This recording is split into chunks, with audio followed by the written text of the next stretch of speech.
Welcome to Pass the Beat number 4, this time with David Osei. And we've also got Harvey Drums. As usual, add your own flavor to it. Post your video online and tag Urban Science. Use the hashtag #PassTheBeat. Also, we've been putting a list of recommendations on the Google Drive of different software to use, as well as some links to tutorials and all this kind of thing. And if you have any other software suggestions, please do send us so we can share this with other people. We've also started an artist interview series that's going to take place every single Thursday and feature members of Urban Science. Find them live on Facebook as well as on YouTube. Speaking of YouTube, we have been updating archive, and you can find many old Cypher sessions for your enjoyment. So that's it. Send us your new versions of Pass the Beat number 4. Very interested in seeing what y'all come up with. Have a good one.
Welcome to Pass the Beat number 4, this time with David Osei.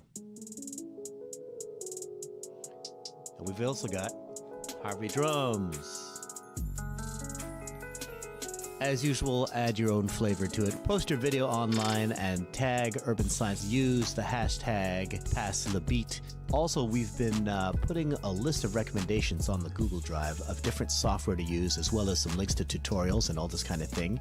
And if you have any other software suggestions, please do send us so we can share this with other people. We've also started an artist interview series that's going to take place every single Thursday and feature members of Urban Science. Find them live on Facebook as well as on YouTube. Speaking of YouTube, we have been updating archive, and you can find many old Cypher sessions for your enjoyment. So that's it. It's your new versions of Pass the Beat number 4. Very interested in seeing what y'all come up with. Have a good one.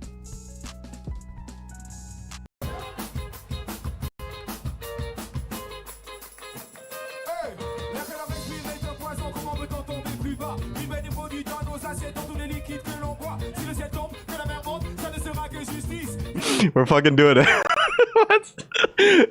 What were you saying? What were you saying? Ah, c'est calice de tabarnak, de crise de chienne. Yo, man, what is up with you and your obsession with Drake and me? Huh? I don't know what you're talking about, man. That's Draw Queen. That's a different, totally different artist. You know, you said you didn't want to talk about Drake, so we're not going to talk about Drake. We're just going to talk about Draw Queen. There was a section, you know, off limits, okay? Off limits as calice. And now here I am, somewhere on the internet, cursing at you. With my face next to Drake's face all over the internet. Where's Drake's face? Is not. I don't know what you're talking about, man. There's no Drake face. The fuck is this? Enough already. Ladies and gentlemen, welcome to the 4th edition of The Process series of very serious, very technical artist interview live stream, whatchamacallits. We have a wonderful guest for you today who clearly, as you can understand, is a connoisseur when it comes to music. You may know him as a DJ at the Cypher, but actually, I should also mention that our year 4, which I just put up the video on our YouTube archives, year 4 was dedicated to this particular DJ. That's DJ Magnanimous. He was his favorite selections were recreated that night and used as the basis of our improv exploration. He is more than just it's really hard to talk and direct the live stream at the same damn time. All right. Anyway, he is, in addition to just being a DJ, quote unquote, he is the co-founder of Artbeat Montreal, and of course Loop Sessions now, a member of the K6A crew. But before all of that, born and raised in Montreal in Ville-Saint-Laurent, Saint-Lô. His dad worked in computers, so he grew up around a lot of technological stuff. Heavy musical presence from his brother, who played and built guitars and speakers. Early on was inclined towards computer music programs, and at Cégep and SIC he took control of the student radio for a couple of years, and that was his first experience kind of organizing shows. He ended up linking up with Urban Logic's Monkey Sev D and many others and started the Au Ciel Artistic Embassy, and that was what started, for those who know, A Mic and Dim Lights and Big Bang Montreal, which are open mics that were running for a very long time, for 7 years, and partly was kind of the inspiration for the Cypher. We'll get into that a little bit, and definitely the way I saw Mark DJing at those events was a big inspiration for the way we ended up running the Cypher. He's also a sound tech, so you may have seen him running sound at the Bootlegger. He studied at the RAC, Recording Arts Canada, I believe is what it is. He is a co-organizer of Montreal Loves Dilla. He has done sound and organized many events at Cabaret Underworld. He's done sound at many events at Ausgang. He's been at Urban Science almost since the beginning. I checked in our archives, and it's April 30th, 2015 was the very first time that he DJ'd with us. And without further ado, ladies and gentlemen, make some noise for DJ Magnanimous. Welcome to the stream, sir. Thank you for inviting me. Despite my intro, which was orchestrated and planned, and what are you talking about? About? We'll get into it later, okay, Vincent? We're gonna settle the score today, forever, once and for all. I don't know what you're talking about, man. You seem very angry. Yes. Okay. Oh man. All Drake's aside, thank you for inviting me, and I'm happy to be. Even though I'm here and you're there, we're here. We're here. We are both here. That's true. How is that beard handling this fucking humidity? It's not as bad as people would think. It's all right. It's all right. It handles. Yeah. It handles. The hair's worse. They gotta tie the yes. But I don't have that problem anymore. Thank God. There are a few advantages to not having any hair, but true. This weather is definitely one of them. Draqui is a artist that frankly Mark will not stop talking about, but he's not related, because he told me he did not want to speak about a certain other artist, so I'm not going to bring up that other artist. But Draqui, he just can't stop going on about it. What would you say is your favorite Draqui album? I refuse. I'm not playing this game. I refuse. What? I don't know what you're talking about. What did you say? I didn't hear you. What game? It's cutting out. It's cutting. Is the internet? Can you hear me? Can you hear me? There's an echo. No, we're not going there. Why do you do this to me? Are you inviting me on here just to troll me? What's up with you? There are love-hate relationships, and then there are hate-hate relationships, and I feel like this is what we have. You know, this is the kind of rich relationships we cultivate at Urban Science. Exactly.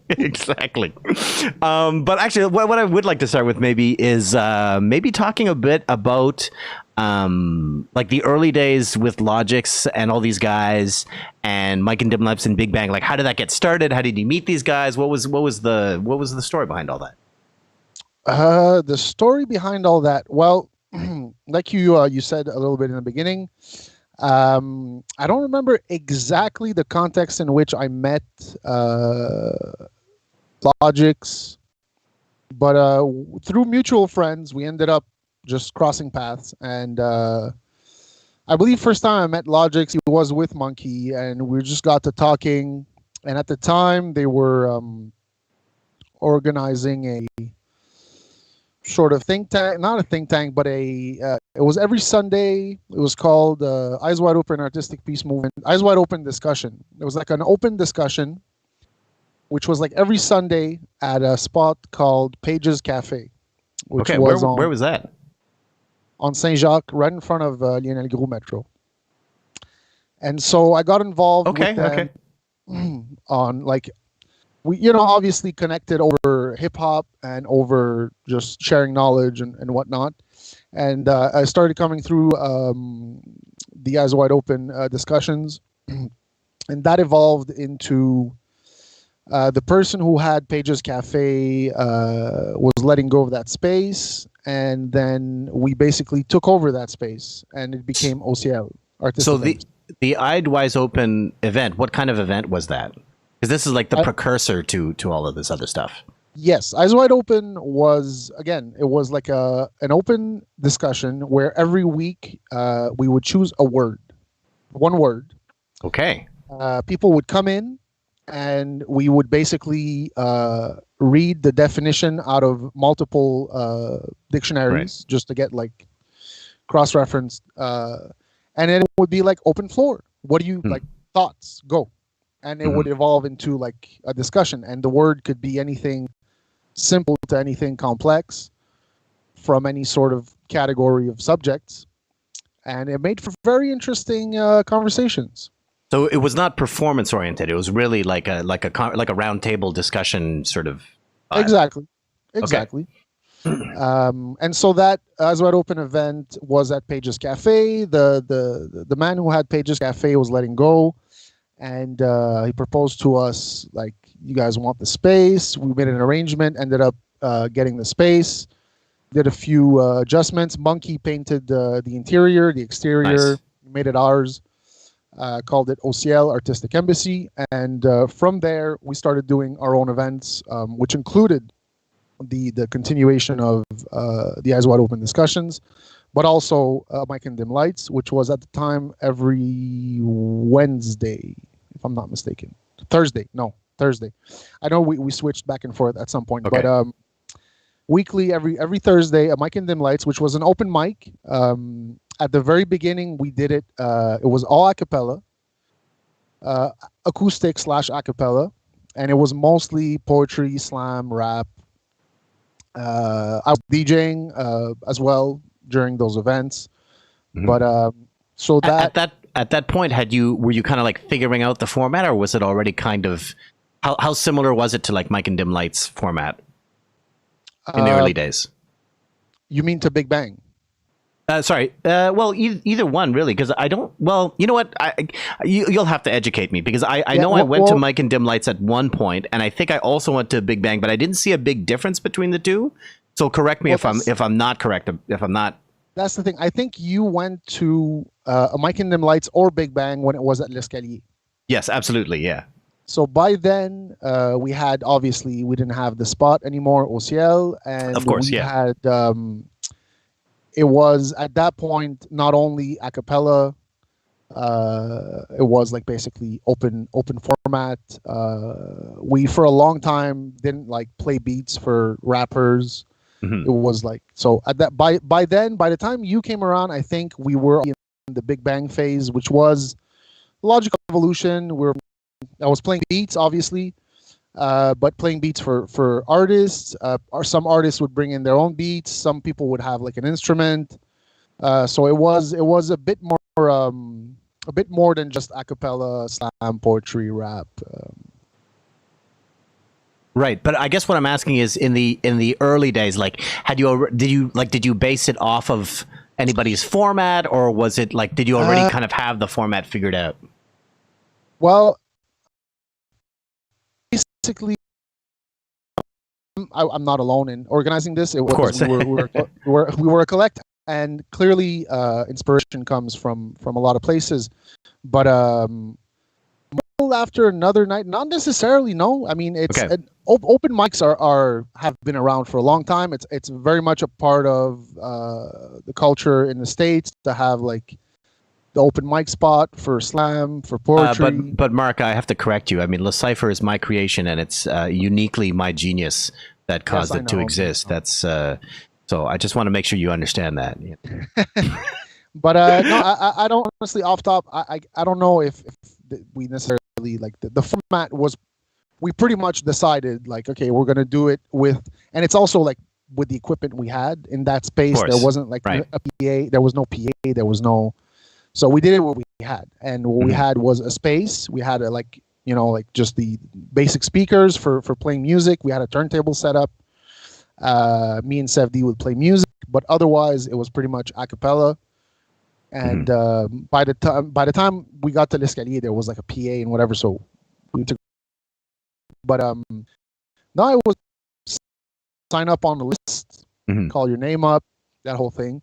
It came about in a pretty organic way, I'd say, as far as the format. Right. In a logical way. Right.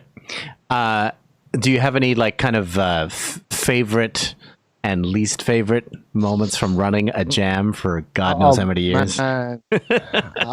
You just blew my mind. You're like, let me take out my book. No, honestly, I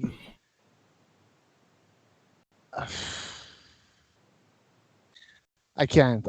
It's just not gonna work. I'm gonna think about it. I know. Okay, let me say this. Like you were listening to the live stream last week, and just in general, I've kind of been wondering to a certain degree, like how. Shout out to Overflow, who just liked the stream. Like how we would, I think, all love in some way to have a total hating session that does not totally destroy our careers or whatever, or just make us like the black sheep of like everybody hates us when we start going to stuff. I think a lot of people would love it. So but that it makes for interesting conversation. But yes, okay, we're like, what can we say in this? Okay, well, you obviously you want to keep it like as, but I said also good. I'm not necessarily looking for the bad. No, I understand. The good was honestly, it's a lot of the local. I saw a lot of local artists grow through that night. Yeah. Like including basics, which like it was basically like the training grounds for a lot of rappers, a lot of artists who came up, and so that's like amazing. Like I've seen a lot of, let's just say I've seen the best of the best and the worst of the worst at that event, like literally. Of course, yeah. And when I say the worst of the worst, I do honestly, sincerely mean it, because it's an open mic and it's multi-format. Some people at the end were doing like, some people would show up with a guitar, some people would do like a stand-up routine, some people would rap, some people would, like, it was very like varied, and we wouldn't really censor anything unless it was offensive or like so. But one that stands out is this one guy didn't understand the concept that it was an open mic and not a karaoke, right? And came to see me. And at L'Escalier, I was basically doing sound and DJing at the same time. So I was like, had my hands full. Comes to see me and asks me, do you have the instrumental for Mano, La Tribu de Dana? Which I don't know if you know this song, but yeah, let's just say not the best song. And I'm like, well, no, I don't. But furthermore, why do you want that instrumental? I can play you a beat. He's like, non, mais je veux cet instrumental-là parce que je veux faire la chanson. C'est pas un karaoke. Mais s'il te plaît, this and that and the other. In the end, he went and complained to like someone, Logix or someone else, and then Logix is like, okay, whatever, can you like make it happen? And I'm like, well, Logix is too nice. Come on, man. I'm like, I don't want to make it happen.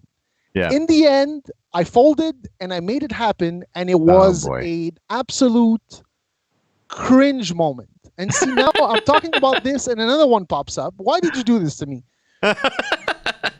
Another guy, and this unbeknownst to me, one other rapper comes through with a USB key, drops a few beats. I don't really look at what the beats are. They're like industry beats. One of them is Slim Shady, Eminem, What's My Name? Yeah. My name is whatever the song is. Yeah, and whatever. So he goes on, I play the beat, and he does not proceed to rap, but he does the karaoke. Oh, he just does the song. The whole song. Oh my God. Offbeat. Oh, offbeat no. the whole way through. And it's not a tough one to follow with, you know. So anyways, I don't want to. Let's just say yes. Open mics are tough, especially when you run them for such a long time. Word of mouth is also like a lot of people. It's their first opportunity to perform, to get on stage. Some people it's practice. Some people it's like for fun or to experiment. Mm-hmm. And some people are just not meant to be there. Mm-hmm. And so and some of them are like absolute revelations, and then you're like, this person is super talented, and some people are like of a certain caliber, and it's humbling to see them come and perform. So yeah, well, like just earlier, I was just showing the old Mike and Dim Lights WordPress on the stream, and just going through that, I was like, oh yeah, that's so and so, oh yeah, that's so, like, there's a lot of people. I mean, obviously those are featured artists or whatever, but there's a lot of people who have come through. Like when you're getting started, you're looking for a stage. You don't necessarily have an hour-long show and could book a venue and get like 1,000 people to show up or whatever. You don't have that capability yet, right? So your outlet are these open mics. And definitely Cypher is a form of an open mic. It's not truly an open mic, but it's similar. It's a jam session, Yeah. Go ahead, sorry. Oh no, I was just going to say that you have to get started somewhere, and you gotta go somewhere to cut your teeth and get your ass kicked. If you don't have certain things together. I agree 100% that there's definitely people that, like, whether it's through, in my case, Cypher or other jam sessions that I've run as a host or just been going to as a participant, and you see certain people that you're like, oh my God, this is just a disaster. Like, somebody has to tell them whatever. But I tell you what, I've been wrong about some of those cases where I thought somebody was a disaster, and then time passes and they keep doing it, and they keep, and with somebody that I thought was like a hopeless case, quote unquote, for sure. There's actually been some great movement forward. So it is possible. It is definitely possible. I've definitely seen some people improve, and and it's also, I think, the fact that I was doing it with like not only Monkey and who was involved up until a certain point, Logix, Oddman Black, a few other people. Sev was also involved at a certain point, but already, Monkey and Logix are very good, well-versed rappers. So absolutely, yeah. Outside of the performances, we were able to like counterbalance the awkwardness or the weirdness for that 5 minutes. Yeah. However bad it could have been, you jump back on, and it was almost like another performance by the host and the DJ. Yeah. Which is not, like, to have a host that is also a very good rapper was helpful, to not just, have like talking and background music. It was like a show that had like pop-up performances in it, sort of thing.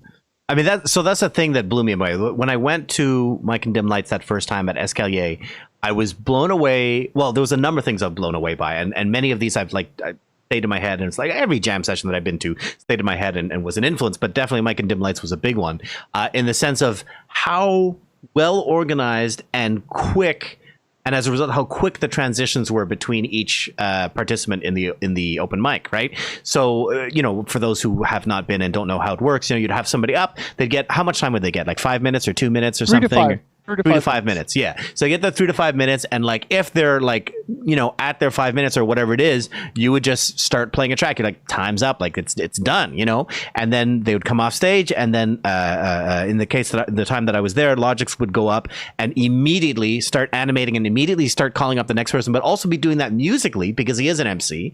And he was able to do a freestyle about who the next person was or what they just heard or whatever.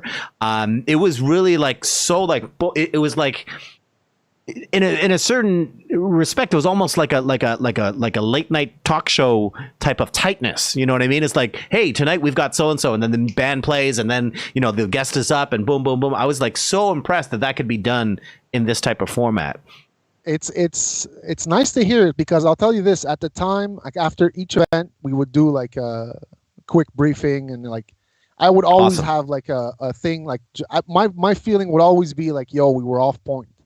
Mm-hmm. Like we need to tighten up this, we need to tighten up that. But the idea was for it to, because it would get pretty packed a lot of the times. We've had it be, whether it was at OCL or at L'Escalier, we've had it be like very packed with a lot of people on the list, and it has to keep moving, and it has to be enjoyable, borderline bearable at times. You know what I mean? Absolutely. Well, I got to jump in for 1 second. In my, I'm a musician and whatever.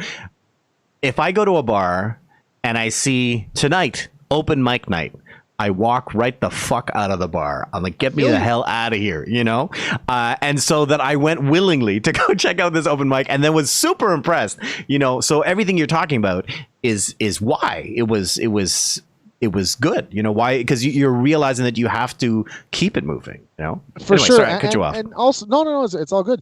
Thank you for the insight, because I don't have that outsider perspective. Like I was like so deep in it that to me as just like from my standing point was but the other thing also with open mics is that oftentimes you'll get open mics that are very catered towards a genre.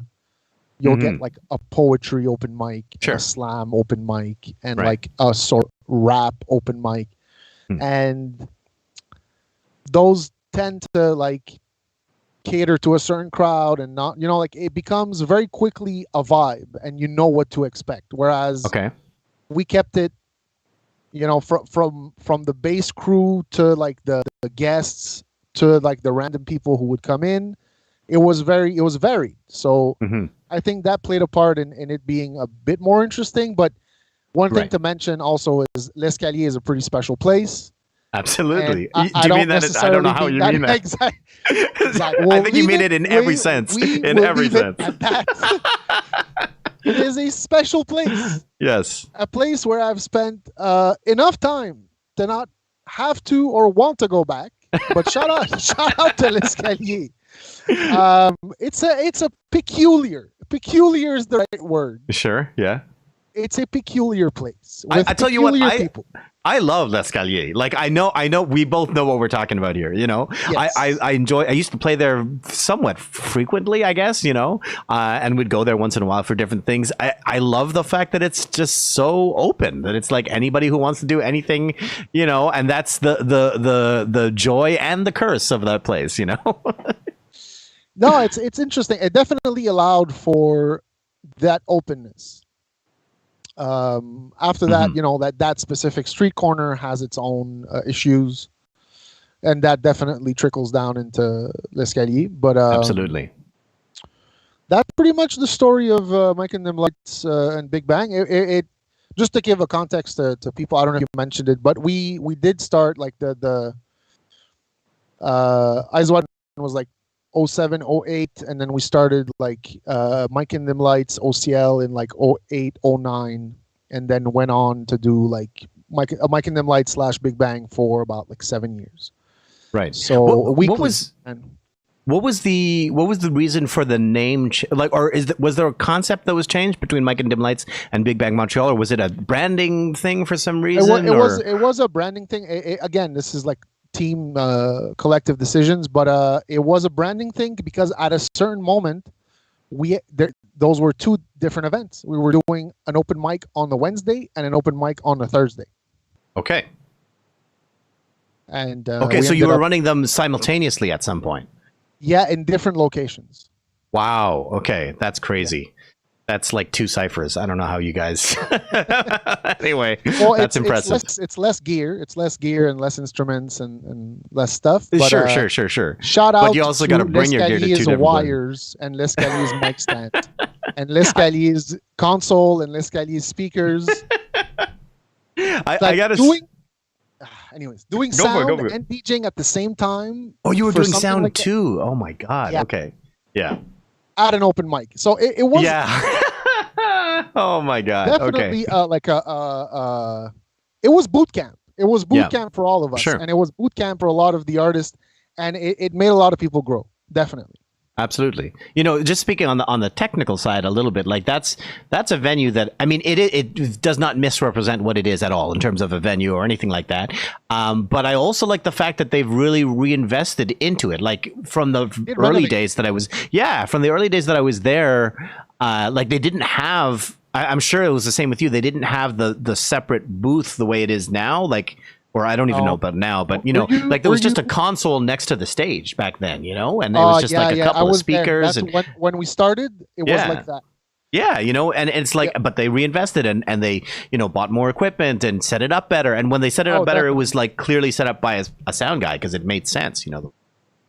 I do remember the days when the console was next to the stage. Those were not good days. But where was I going with this? But you know what? In a sense, like Escalier was an open mic in itself, right? It's just like, you want to book a show here? Yep, sure, done. It's booked. Yeah. Here's the equipment. Go set it up and play. That's it. Yeah, for sure. You know? Oh, yes. So, have you ever been before it was L'Escalier, when it was L'Utopique? I can't remember. I knew that it was L'Utopique. It was even stranger. I don't remember if I was there in that era or not. I can't really remember. But when was that changed? Do you know? No, I'm not clear. Yeah, I remember going know. to L'Utopique when I was really young with my older brother. I think once or I twice. did now because I feel like I saw the logo on the. Was it on the door or was it? It was a written logo, right? It was like a drawn on. I don't remember. I don't know. Anyway, yeah. I mean, we could talk about venues that you know, no longer exist for a long time. Like actually, last week when I was talking with Chris, I realized there was a venue. There was a photo of him at a venue, and I was trying to figure out where it was from. Oh, great! That photo, and now because I saw that you did an event there, and then what happened to wait, it? It was at. God damn! I thought I saved this photo, and now I can't find it. I mean, a bunch of the venues we did Artbeat events at no longer exist. Right. Café K.O. It was like a big Café cave. Chaos. It was a big cave. Oh yes, CFC. CFC. Which Yes, was that's it. Zubizarre, which was Yes, Zubizarre. that's right. But Yes. CFC, which we did. Well, I was just gonna say, what is it? Is it a venue still, or what is it now? It's not a venue. It's something, but it's not a venue. I know they Right. changed it into something else, but it's not. It was weird. It was like a cave, but on the second floor. Okay. Yeah, but no, CFC on Saint-Hubert. Yeah. Yeah. Anyway, sorry. So we were talking about Mike and Dim Lights, Big Bang Montreal, running those two simultaneously. Crazy time meeting. So actually, I don't think I ever got the answer of how did you meet all these guys, or how did you did you go as a just a audience member the first time, or what was the connection there? No, again, you mean meeting like Logix and Monkey? Yeah, exactly. Yeah. We met through mutual friends. Okay. It was not like we basically ended up just chilling. Like Monkey and Logix had lofts, like adjacent lofts on the first floor of a legendary building in St. Henry. Yes, tell me all about this. Tell us all about this legendary loft.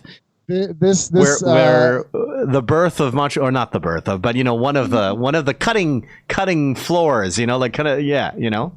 As much as those open mics were like the boot camp, those lofts were like the barracks for the boot camp.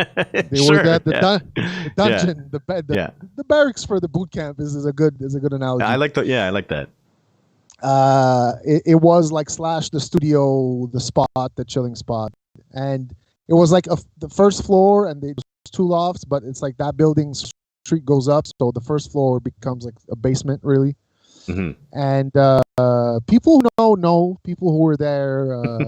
It was special time, and it was like literally a block away from where OCS on Chaque. That building was on Saint Antoine, and so we were like in that area constantly. And whether we were like doing stuff with people at OCL or events, otherwise there were ciphers and sessions that were happening at the lofts, and so like that whole community building boot camp, like artists doing their thing, kept going way past the time of the events. Yeah. And so yeah, we met through mutual friends. Ended up at that spot. We were chilling, whatever, smoking backwoods, which was the tradition at the time. But yeah, no, and got to talking, and okay, this, that, the other, knowledge, hip hop combined, and we did an event. I'll come through, which was the Eyes Wide Open discussion, right? And we just like built a relationship from there, became friends and brothers. So at that time, I assume was Sevdi DJing, or was it somebody else, or who was DJing? Like, because they must have had somebody DJing before you came on board, right? Well, it was we basically started Mike and Dim Lights. I was already involved at the Eyes Wide Open discussion. There was no DJing. I see. Okay. So yeah, it was me and Sevdi from the start of Mike and Dim Lights. I see. Yeah. All right. That's a little bit of history. Sorry, your video just died for a second, but we're back. We're back. It's all good. Say what you were going to say. I was just saying it was a precursor for a lot of things, and it's a very special time and place for a lot of people. It was, foundation, definitely. Well, that's it. I mean, if you think about who was there and who, was where they started and where they ended up and where they are now and all this, there's a lot of like, I don't know if I should say pillar members, but like, people who really represent Montreal hip hop now, who came out of that. Definitely. Like, when either those lofts or those sessions, Oh yeah. Like those lofts have seen multiple ciphers with Logics and Syncal and Monkey and Basics. Yeah. And a lot of other rappers and a lot of, like it's and it's also, even at that time, like, the link of people, like we already had, whether it was me or Sev or Monkey, or like Logics had ties with other artists on the Anglophone side. Monkey and Sev with K6A, and like we pre à la Claire ensemble, we were friends with a lot of the people that are members of à la Claire. Watts and Kempo are members of K6A, so am I, so is Sev, so is Monkey, and so there was definitely, even in those years, like a very close relation between the Anglo and Franco side of hip hop, outside of whatever the so-called industry is. Sure. Like the like interpersonal relationships, that whole, it was a bridge. It was definitely a bridge for a lot of communities. I kind of wonder, like, the way the if we can call it a mainstream Montreal or Quebec rap scene is, if there is a scene anyway, but the way it is, it's really not, to me, representative of what life is, and it maybe used to be a little bit more, I'm saying about like individual artists versus collectives, and it seems like there's much less collectives and groups happening than there used to be, and it's really much more about pushing individuals. And then also, I feel like the multilingualism is not as present now as well. That's not true, I guess. I mean, if you think about the biggest artists, it's very I don't even know if multilingual is the right word to use, but like, it's very fluid at any rate. If you're talking about franglais, I mean, that's a whole other discussion, which we can have, but sure, yeah, it's definitely, it's first of all been around for a long time, before what's considered as the current rap keb scene, all the way back to SP and all those guys.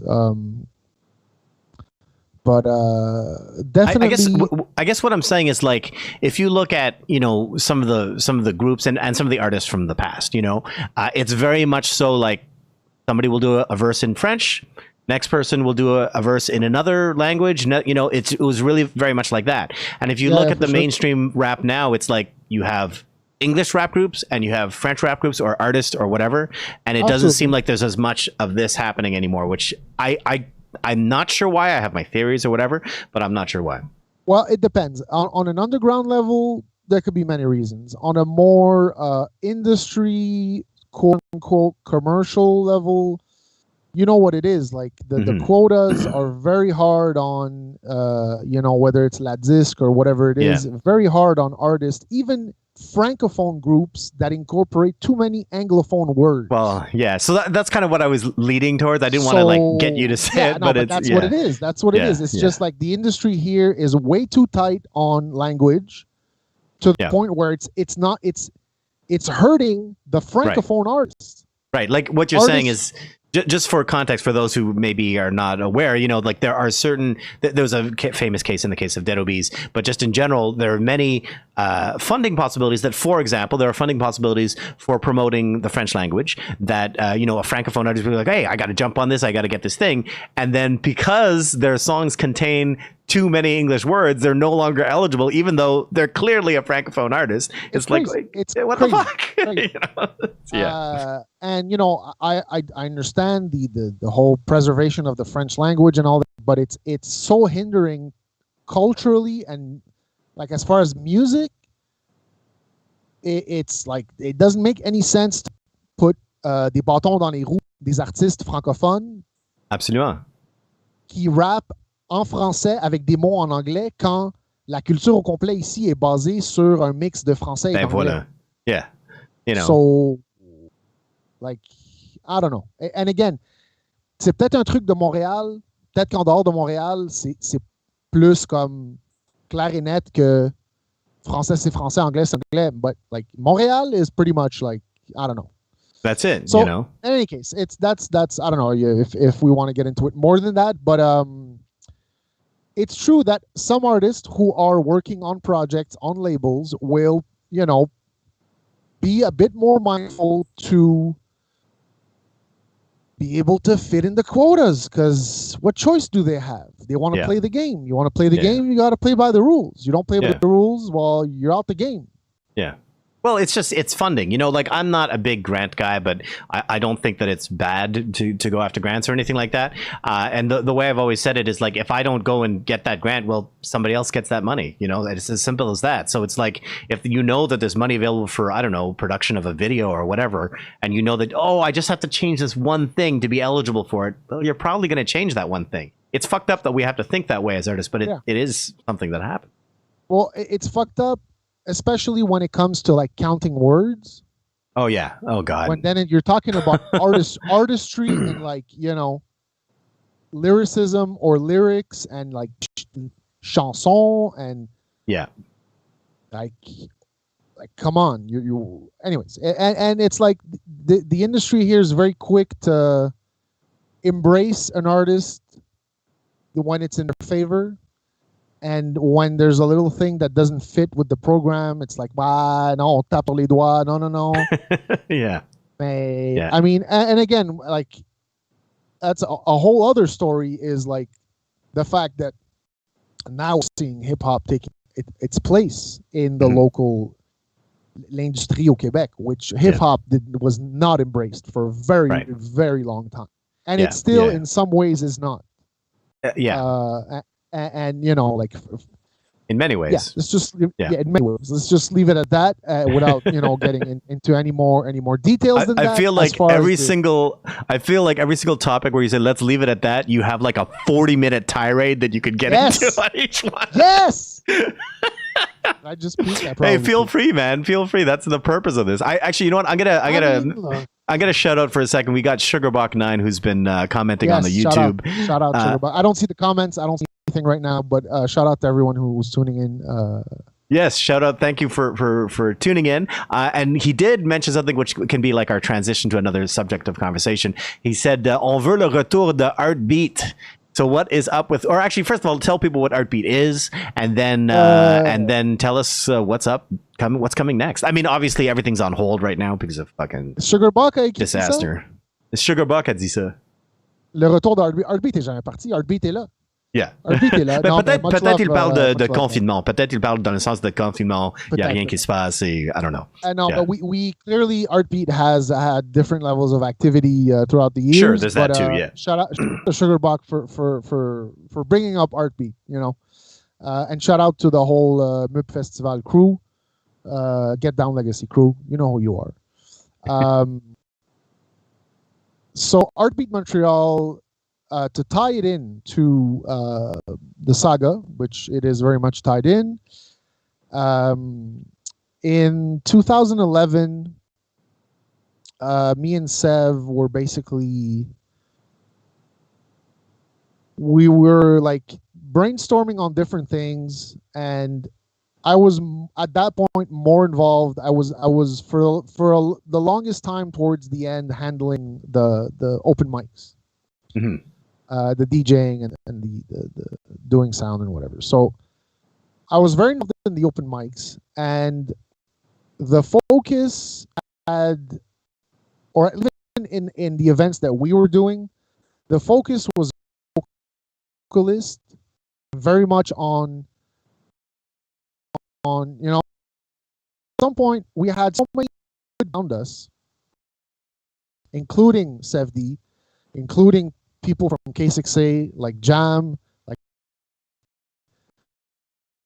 Endler, Sparks, a bunch of people.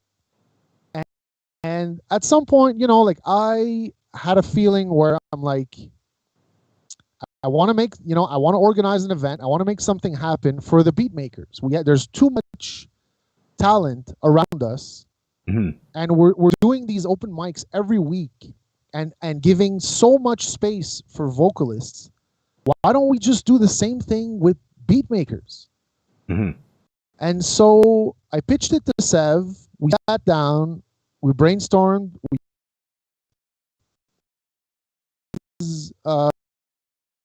Of 2011, I don't remember when. And at that point, a short amount of time goes by. At some point, I'm going around with Monkey doing a few things. He ends up getting a contract to do a painting, a mural inside of a loft on Wellington. Okay. And I went with him, and ended up like just chilling the whole day. There was a DJ set up there. It was like a funky loft that had like a setup for semi-live events. And I ended up DJing the whole day. He painted a mural, whatever. The guy who had the loft liked our vibe and was like, look, I have this loft. I can't keep it. By the end of the summer, I won't have it anymore. If you guys have any ideas, you know, like I'm down. And in my head, I'm like, well, you know what? That idea we put on paper a little while back, we do this here. Mm-hmm. And so I pitched it. I call Sev. I'm like, yo, there's a spot. It's a pretty cool spot. Whatever. The guy's cool. We could do it there. Contacted the guy who had the loft, and it was a go. So May of I forget the date. I shouldn't forget the date, but I forget the date. May 2011 was Heartbeat 1, and it was very much we wanted to be very social, and there weren't that many people at Heartbeat 1, but it was basically what we had called the Heartbeat Roundtable, which was beatmakers were set up. At the time, it so happened that the setup we had it was a square with like not chairs, but the banquette around it. And so people could gather around and look down on the setups, and we would go around and they would play beats. And I played beats even at the first one, and Sev D played beats. So actually, who was at the first one in terms of your invited artists? Invited artist was it was Kenlo, Jam, Smiley, Sparks. Man, am I forgetting someone? Jamai. They're gonna hold this against you forever. No, I could pull up the flyer, but I rather not touch my computer right now. In fear that, you know, it all comes crashing. But no, Smiley, Jamai, Ken Lo, V-Looper, I think, was on the bill, but couldn't make it that time. Sparks, and Sparks had like his band at the time, which included Noah Bearer on drums, who later on started making beats and became a very good beat maker. And Nice. he's a Cypher regular as well. Wait, who? Noah Bearer. Okay, I don't know him, but I guess he doesn't he doesn't play an instrument at Cypher. He comes and he checks it out and switches. Yeah, I don't know. I haven't seen him play at the Cypher. Okay. But he does. He plays drums. He makes beats. Okay, nice. Older brother to beatmaker Tybe and Bertrand. They're three brothers who make beats. They make amazing beats. Yeah. Nonetheless, so that was basically the lineup with myself DJing for the night. Sefdi was hosting. We played beats. It was very casual. It was very like family vibe, and we then it caught the ear of a few people that were on the outside periphery of those circles, you know. Sure. And by Artbeat 2, I'm giving you the long story. I don't know if it's great. Yeah, this is. I didn't really like. I didn't say what Artbeat was in short. It's Artbeat Montreal. Give it a little. Yeah. It's basically the platform in which we've been organizing beat maker events since 2011, focused on music creation, beat making. So I'll give a Pew Pew. Yeah, actually, I was gonna ask you about that as well. So you know, you could say it's kind of like a showcase of beats, right? So you have different invited beat makers. They're not making it on the spot. They're showing stuff that they've made previously, and it's like you said, it's because you felt there was too much, or not just you, but the people who organized this event felt that there was a bit too much emphasis on rappers, on vocalists, and all this kind of thing. And it's like, well, what about the beats themselves? And that's why you're really just like, hey, let's just play the beats. Let's focus on the beat makers and the beats they've created. Yeah, definitely. Like it's that was definitely the catalyst was, well, let's give the spotlight to the beat makers. Yeah. Because there's way too much talent, and if we do open mic, well, why can't we do this however many times I old pictures.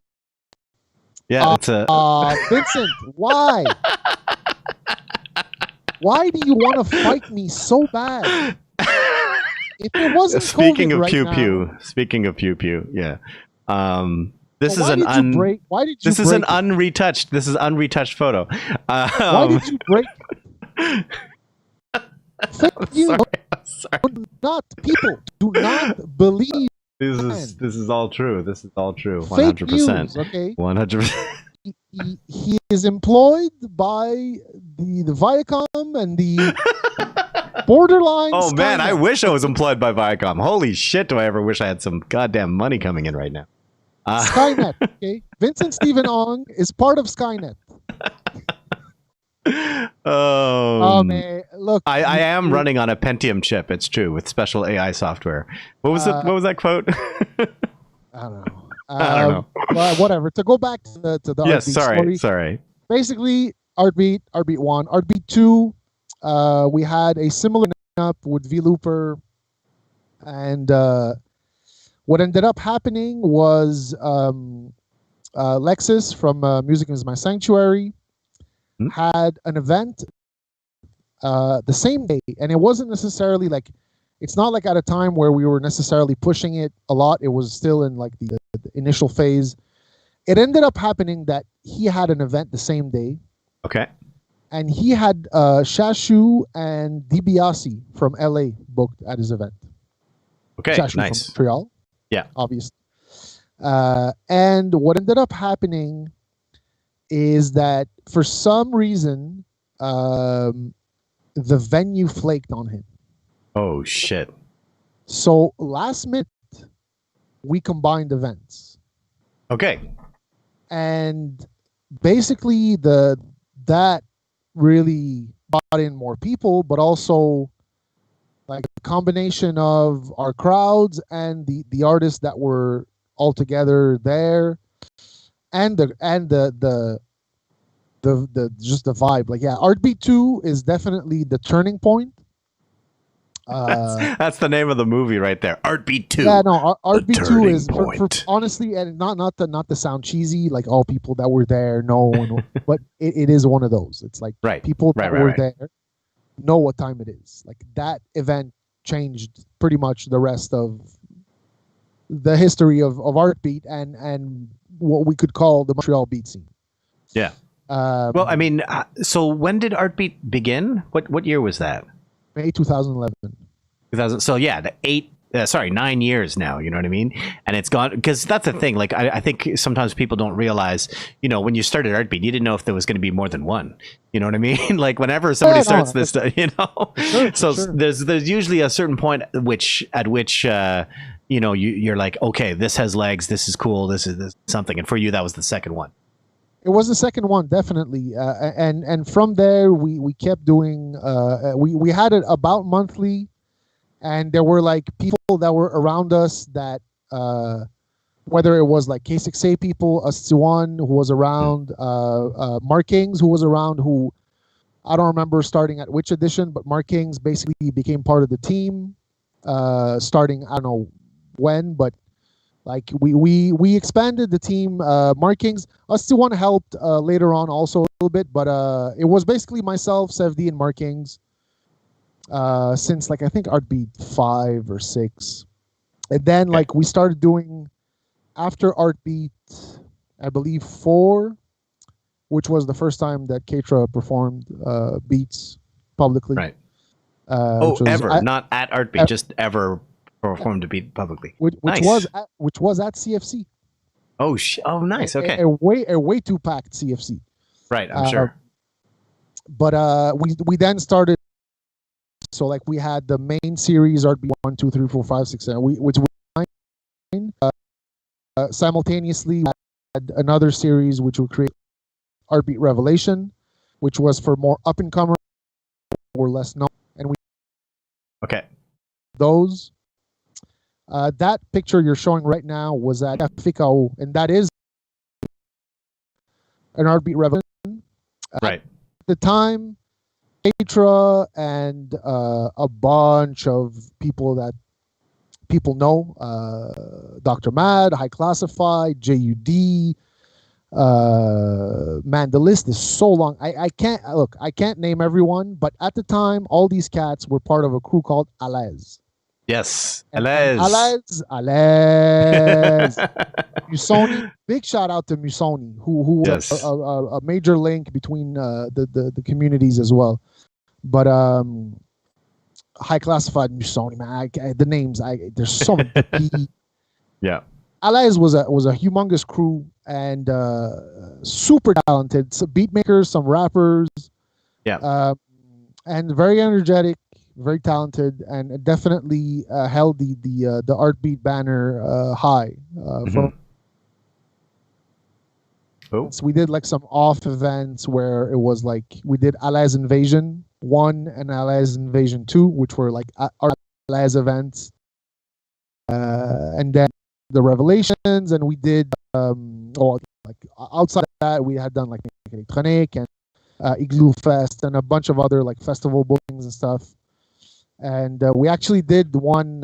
We did a very big one at Under Pressure, and it was that year was Sharon, rest in peace. Yes, who had booked us, and that was also very very memorable. But yeah, basically, Artbeat went on to do multiple events always in the fashion of the round table. With performances, with DJs, combining showcase/show with beat makers. I did afterwards also collaborate with Monster Pop from Jack of All Trades. Oh, nice. Okay. 4 years of Artbeat, Jack of All Trades. So an event with a round table with beat makers playing for dancers and stuff. So there's been many offshoots and collaborations and different things. And to tie into that, basically, loop sessions, which we started 3 years ago in collaboration with Dr. Matt and Lou Pienza as the loop pilots, which was really them reaching out to us after they had done a trip to Brazil. And we're inspired by an event there called Beat Brazilis. And they came back to Montreal. I'm actually going to have Loopy on at some point. I reached out to him. I mean, everyone is doing nothing right now, you know? So I was like, yeah, we don't just have to do Montreal artists, you know? So Lou Pienza discovered it in Beat Brazilis. Keep going from there. Basically, Beat Brazilis, they were in Brazil. They were inspired by this event, sampling, like beat making community event. And they came back to Montreal, hollered at us, and like, we want to do this event. Do you guys want to be involved? We're like, obviously close, but also like it makes sense that mandate for Artbeat is to push beat making events and exactly, build the community. So we started that at Café 180 Grammes, which was at the time on Waverly, and it's been going strong for now over 3 years. We just did the 39th edition yesterday. Amazing. If you were there, you saw my face with this exact same setup on Instagram. Yes. Did Teddy Riley make a second visit or? No. Teddy Riley made a visit the first time. Shout out Manifest. But no, I figured out. I cracked the IG code with a $60 iRig. Oh, so that's how you? Oh, right. Yeah. No, I think you talked to me about that at some point, just in terms of how to get a good setup going, like sound setup going with. It's tricky. Instagram. Actually, yesterday was, and honestly, it's amazing. This is the third online edition we do for loop sessions, which we had moved from Café 180 Grammes to Ausgang about more than a year ago. But it basically, for people who don't know loop sessions, we can get into it after. But so like this is the third edition we do online, and we've been getting like amazing beats and like over 70 submissions. Nice. Well, what would you get on a normal, like a real world one? How many submissions do you get? Real world, we get on average for the longest time, like before Ausgang, 180 gram was very small, and they moved. From I was at the very first one. Yes. And I remember people in their cars on their laptops, like doing stuff because it was such a small place. And I'm sure that's not the last time that happened. No, and it got worse. Like there were people. Yeah. Okay. There were people at some point with an MPC in the kitchen on the stove. Like anywhere. Anywhere you could find the surface. A flat surface, and a plug, it was a go. Right. But even at 180, which was small, the original 180, we had like on average anywhere from 25 to like 35, pushing onto 40. And then 180 moved and then moved again, and it was on Lorimier, which was again it was on the small side, and we consistently had anywhere between 30 to 40 average. And at Ausgang, it's been between 40 and 50. And we broke the 50 a few times at Ausgang. When we did our first anniversary, we had about 60, which is 60 people on, like in person, set up with their equipment. And so, like it's so clearly, like when confinement ends, are you going to keep some portion of the online version of this? Absolutely. The like, reaction clearly has been nothing but good. I think it's something that we've thought about it before, and it's something that makes sense. And we'll definitely keep it in the rotation of activities for loop sessions, because people enjoy it. And now that there's like, first when you online stuff is sometimes iffy, as you know, and it takes just one thing to, it could be like just the internet freaking out, and of course, a wire, whatever it is. But once you get the formula going on the tech side, things are stable. it's cool, honestly, and to have people create in their own space. And so yes, definitely loop sessions online is here to stay. Okay. Once all this goes back to normal. By the way, talking about things going bad, yesterday for the first time ever, it happened twice during the loop sessions live. My phone shut down and gave me a message, heat warning. Oh my God. Your phone must cool down to continue operating. Oh my Lord. I did not even know that existed. I was like, what? Well, I mean, I guess it's better than it just dying, you know. Oh man, and because it gives me that, like, I can't do anything. It gives me that screen, but there's an emergency button. So I guess if you want, if you need to, like, yeah, it's like, but yeah, it was that hot yesterday. Yeah, it was death. But in terms of running things over the internet, you know, I think obviously a lot of artists are discovering or working on moving their thing online, you know, to some degree.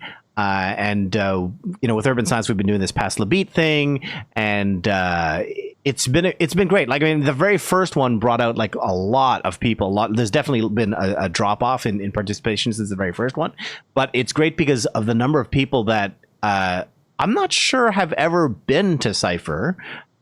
Whether it's because they live in, I don't know, BC, or because they can't, you know, go to a jam session that starts at like 11:30 at night, you know, I mean, after the house band set kind of thing, you know. So it's been great to get all these collaborations with people from all over the place. And just most recently, William Lucier, who's one of the trumpet players that comes all the time, Alexis Gagnon, and Colin Lloyd did a collaboration with Jonathan Horde from New York, who is part of the group that inspired Cypher, The Lesson, and all this kind of thing. So it's just great to see these like international collaborations, and I'm sure you're seeing that with with Loop Sessions. Yeah, definitely. Like we've had last one and this one, we've had people from like a bit like all over Canada. We had some people from Europe. Some people were like up till like 5 a.m. in France to get on the live, and yeah, it's really amazing. And even like since 3 years we've been doing loop sessions, there's been an evolution of chapters starting, and there's like now about, man, I can't even count. I'd have to open the IG to name them. It's like there's chapters like almost in every continent. It's pretty amazing, honestly. Shout out to everyone handling their loop sessions chapter. Vancouver, Ottawa, Buenos Aires, Paris, Bruxelles,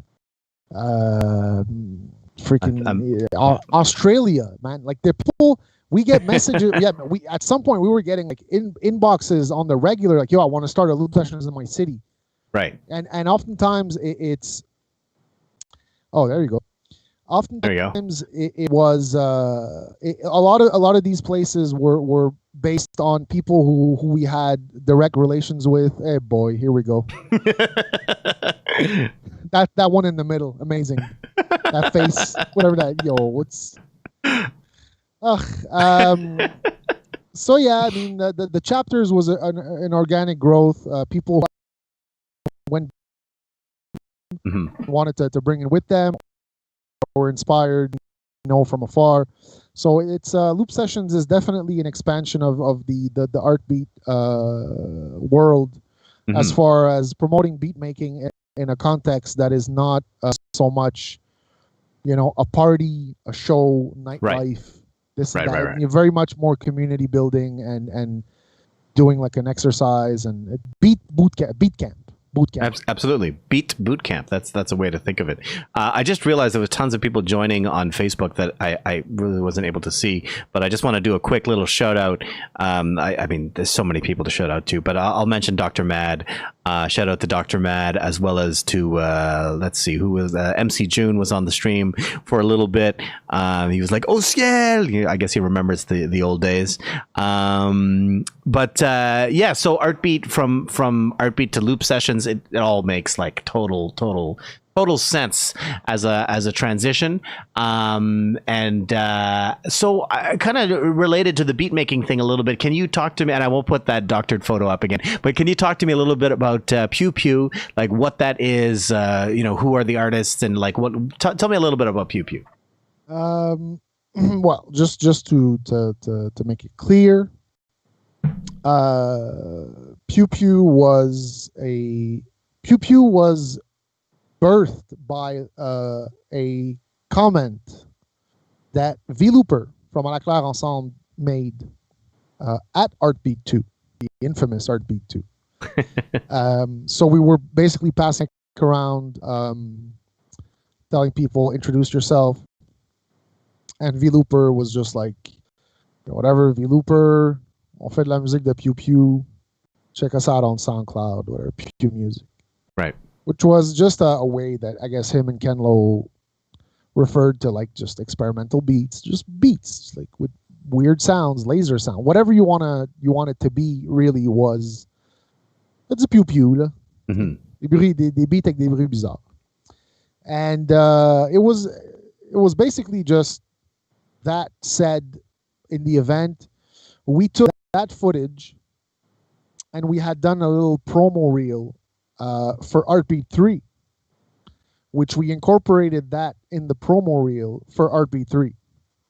And that's where, by us deciding to push that for the promo, latched on, and it sort of like took on a life of its own. A lot of people ran with the Pew Pew thing. A lot of people, and I say people, like media, were covering Pew Pew without necessarily even mentioning Artbeat, which is all good. It's more light on the community.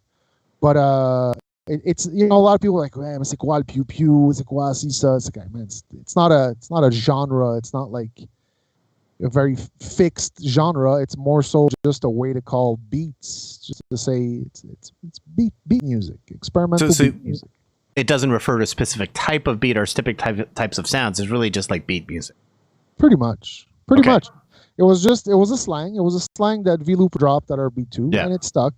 And do you, Pew Pew. That's it. But that's it. So yeah, it was interesting to see how far that went. Like people, even internationally, were like, "Oh, Montreal, le Pew Pew, this and that," which at the end of the day was just pretty much just Montreal beats. Right. Montreal. I mean, local Quebec beats. I say Montreal because that's how my brain is programmed to operate. Sure. But it's local, like artists from here, and it wasn't like, we're gonna find a name for something, and it was very like afterthought. We just put it in the video and spread the video, and we had done Artbeat, so that was promo for Artbeat 3. Artbeat 3 was at Panda Bar, which is also Panda Bar. Where was that?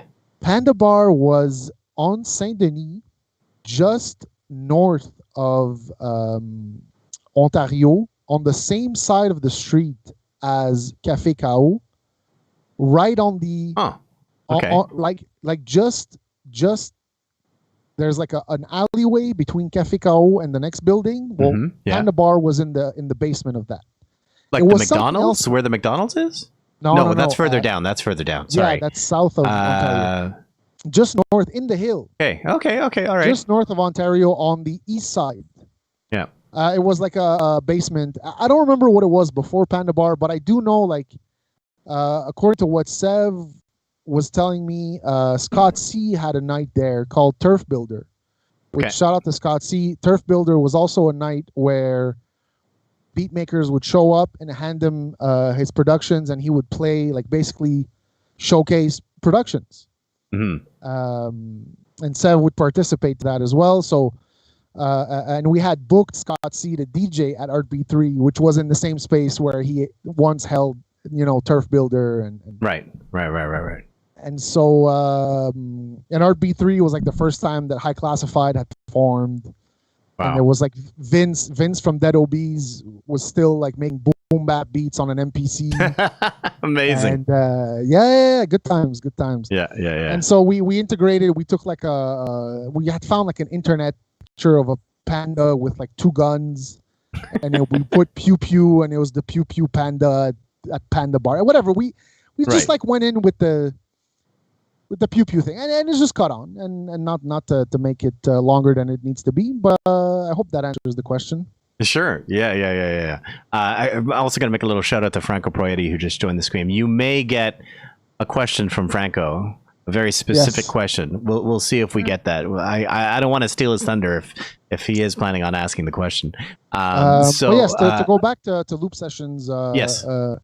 It's definitely and we have more plans of online activities in the works, which I kind of alluded to yesterday, but it's and again, like, it's a collaborative effort, mostly for the last, I'd say, more than a year. It's been myself, Mark Kings, and Dr. Mad, and again, like, obviously Lou is still part of the team, but we've been holding it down on the Montreal end, as far as the events and whatnot, and I forgot what I was saying. Well, talking about all this beat making, like, are you an active beat maker? Are you still making beats, or is that less something you do yourself? Active, no. No. I can't front. Okay. I'd like to say yes, but I've made like a few beats a year the last years. I haven't been doing it not nearly as much as I would like to. Every once in a while, I'll open up Ableton and I've been changing computers a lot. And see, already creating excuses. Forget the excuses. I was just curious because I was active. No, but it's definitely something that I did and something that I still want to do, and definitely do more than I have been doing. But no, I've been much more involved in like DJing and doing sound and like live sound, some mixing, studio stuff. Yeah, I was more asking because I was wondering whether I might have even heard some of your beats, when you're DJing at Cypher and stuff like that. No, I never play my beats. Because there's a few like Jay Nice has slipped in a few of his instrumentals, and I had no idea. It was just like a little thing that he threw in here and there. So whatever. There's just saying that our people are multifaceted. I don't have a SoundCloud. My SoundCloud does not exist. Secret SoundCloud. Don't look for it. It's no good. So just so you know, thank you for bringing it up, airing me out publicly. Thank you. It's motivation. I'm gonna go delete everything on my SoundCloud, make a bunch of beats, and post them. But so the next time you see Mark DJ, you will not be hearing any of his original beats. So you'll just have to go up and request music, because he loves it when people go and just ask him to play, whatever artist. Can you talk about some of the best requests that you've ever received? You really do want to fight, don't you? Well, I mean, you were telling me how much you love it, that people are showing an interest in what you're playing, in the sense that they don't like what you're playing, so they're asking for something else. I mean, you've said that you really enjoy that. You're like trying to trigger rants, which is such. You're like, this is like very dangerous grounds. You're getting into. Like you want me to rant live. And you're like asking me. I'm joking.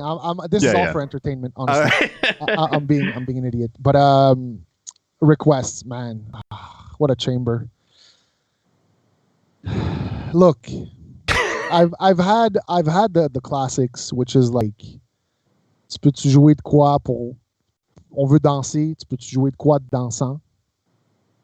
Meanwhile, I'm playing some Katra. And I'm like, ben, tu sais, c'est quoi danser? Tu veux danser la bachata? Tu veux danser... Qu'est-ce que tu veux danser? Whatever. Quelque chose pour danser, or like... why do you do this to me? Request, it's such a bad chamber to get into. But I look, to tie all this in, sure. Because I did specifically specify that I did not want to talk about Drake. I don't know who that is. I don't know what you're talking about. So there was this one time at Cypher, and I probably shared this with you. Yes. But of all the bad requests, this one stands out. And it's not because of that the person asked for some Drake, but it just so happened that the person asked for some Drake. Of all the bad requests, so it was at Cypher. It was at the very beginning. Everyone left. So you guys go to, like, I start playing at 8, doors open. Usually, like, everyone goes to eat, and I'm sort of by myself, right? Yeah. The doors just opened like 3 minutes ago. There's no one. There's me and not even the entire staff. 2 young guys come in, and they just like look around. They go up to me. The guy looks at me. Just dry, nothing. No, just looks at me and says, "Play some Drake." Play some Drake. Not and so you played some. So you played some Drake, right? That's what you did. No, right? I played some Onyx or some MOP or some Sean Price. The furthest thing away from and nothing against Drake, for the record, huh? Of course, you love to attach, for some reason, my person and this other person who you keep naming. And so for years we were talking about doing a Dilla tribute at the Cypher. So I, like, organized the Montreal of Dilla. Been wanting to do a Dilla tribute at the Cypher for a long time. We talk about it year after year. This year, we decide we're gonna do a Dilla tribute at the Cypher. And what does Vincent do? I don't know what you're talking about, man. Full on Drake. Respect for What are you talking about? Yeah, I don't know. What are we talking about, man? You keep proof. You keep top of it. You keep proof. This was an official Fucking poster guy. of the Montreal Loves Drake event that Mark himself organized. I mean, his name is there. It says Montreal Loves Drake. This is the official poster. What are you talking about, man? Disrespect. This is it. This is legit. For years. Oh yeah, we're gonna honor the late great Jay Dilla, the best that ever did it. And for some reason, like, I mean, it wasn't just some reason. I mean, it was you yourself. It was you yourself that wished to. You requested to change. You're the one who requested to change the theme. Like, I don't know why you're blaming me for this. I mean, look, look. So you're saying that I pulled all this crazy shit, but the reality is, this is the actual message that I received from Mark. This is one. Again, Skynet. Fake news. This is like some next level evil AI shit. I don't know what you're talking about, man. This is legit. You're in cahoots with the wrong people, Vincent. Okay, don't trust this man. This man is evil. Okay. See? I don't know what you're saying. This is totally. This is not fake at all. Like, how could it be fake? Look, this is the conversation that we had, and I decided to do it for you. You're trying to attack me publicly and discredit me. That's your goal? No, hey, look, dude. There's no discrediting. I mean, it's just these are just things you've told me over the years. But I said, well, I want to respect, Mark's wishes and just like, do the things that he wants to do. So that's what we did. That's we changed it, and it was actually weird because then that night you didn't play any Drake. It was very strange. You played some stuff with like the beats were all wrong. Like they weren't like. They were all fucked up. Like, I don't understand what you were playing. But yeah, it was a great Drake tribute. Aside from Mark's contribution, it was a great Drake tribute. You're an entertainer of sorts, aren't you? Of sorts. I think that's the fairest thing you've said so far. Of sorts. Of sorts. That's definitely true. You definitely know how to create fake news content. Man, your access to technology is restricted and monitored. Okay, Vincent? Oh my God. It's not right. not right. And again, see, me and Drake is not a thing. You made it a thing. Where it comes from? Where? Tell the people. Explain to me now, live in front of the world, Vincent. Where does the Martha Magnanimous and Drake thing come from? What's the, well, I didn't have to invent anything. It's just a reality. It's not a. You make it sound like I'm spending time in my dungeon coming up. Look? Do I look that smart? No, I'm not that smart. I don't have time to come up with these things. It's just you won't shut up about Drake. So I'm just like, okay, well, we're gonna do a Drake night. I mean, and then you start sending me all these messages about changing the nights. I'm like, okay, well, we're gonna change the night to a Drake. You know, I think the truth is a much simpler explanation than this whole conspiracy theory that you've got built up. You know. So yeah. warning to anyone who does these interviews with Vincent, okay? That line where it says off limits, don't be. That's a trick question right there, okay? That's a trick question right there. I don't know what you're talking about, man. You're right there, right? What you want to talk about, okay? I don't know what you're talking about. Hopefully the people. I don't even. The reality is, I don't even know how I came upon that. I just was like, I'm honestly genuinely curious because it's not like I've ever been that verbal about liking or disliking Drake. No. Yeah. So well, because it goes beyond like. It's a love. It's like a it's a deep, long lasting thing. But but I think honestly, it was just that we had talked about doing a Dilla night for a while, and at the beginning when Cypher began, I was like, I don't really want to do a Dilla night for a number of reasons, just because like I want. Well, first of all, is I wanted to separate like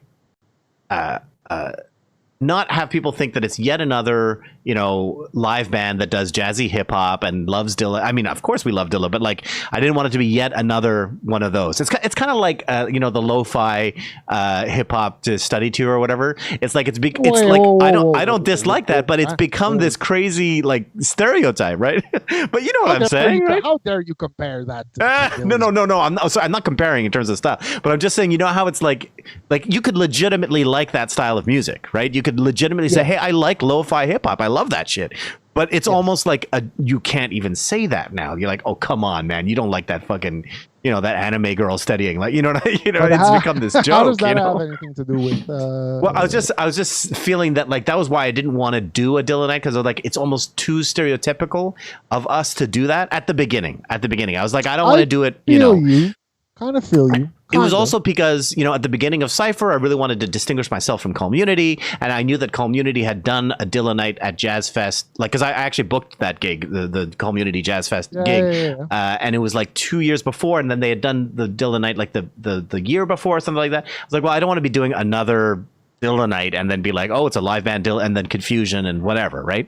But then, of course, as time, like, this was 5 years in that we decided to do the Dilla night, and I was like, okay, 5 years, like, no, at this point, if you're still confused, this is your own problem. And also, it was in collaboration with Montreal, Absolutely. which I'm part of, so it all makes sense. And honestly, like, my thing is also, like, the years, there's Dilla productions that in the urban science repertoire. I don't know if it was known or unbeknownst to you, but like there's like already a bunch of Dilla joints being played by the band. Yeah, absolutely. And we've had even the year last year I had tried to organize urban science to be involved in the Montreal Loves Dilla event with like the brass band. So that never happened, but that is still something that we can do in the future. But so it's glad we did it. You broke the promo, broke the internet, which you're good at. You're good at breaking the internet. But I will say, like, you mentioned something which I think is important, not to like big up myself or anything like that, but just you said that like I contact or that I spoke. We worked this out with Artbeat, that this was like with Montreal Loves Dilla, that it was like a co-presentation, because I just want to say that it's kind of like it's important to, know what came before and like, not just like, oh, this is our entirely unique invention and, all that kind of thing. I mean, look, not to say that Montreal of Dilla has any sort of no exclusivity copyright, of course not. No. And even then, like Montreal of Dilla is an Heartbeat Montreal presentation for some years now. Yes. But shout out to De La Rap and Toast Dog and Manzo and Fix. And that whole team for holding down doing the Montreal of Dilla since way back before Heartbeat even got involved. So on this. Oh, sorry. Go ahead. I thought No, that's basically it. So on the subject of like knowing what came before and contacting shall we say like just going through the right motions and whatever. Sure. What can you tell me about this? Or do you know about this? Wait, is this the thing with the squid? Are you able to see it? Yeah. Is it the thing with the squid? Oh God, is it ever the thing with the squid? Can you see it on your screen? The thing with the squid.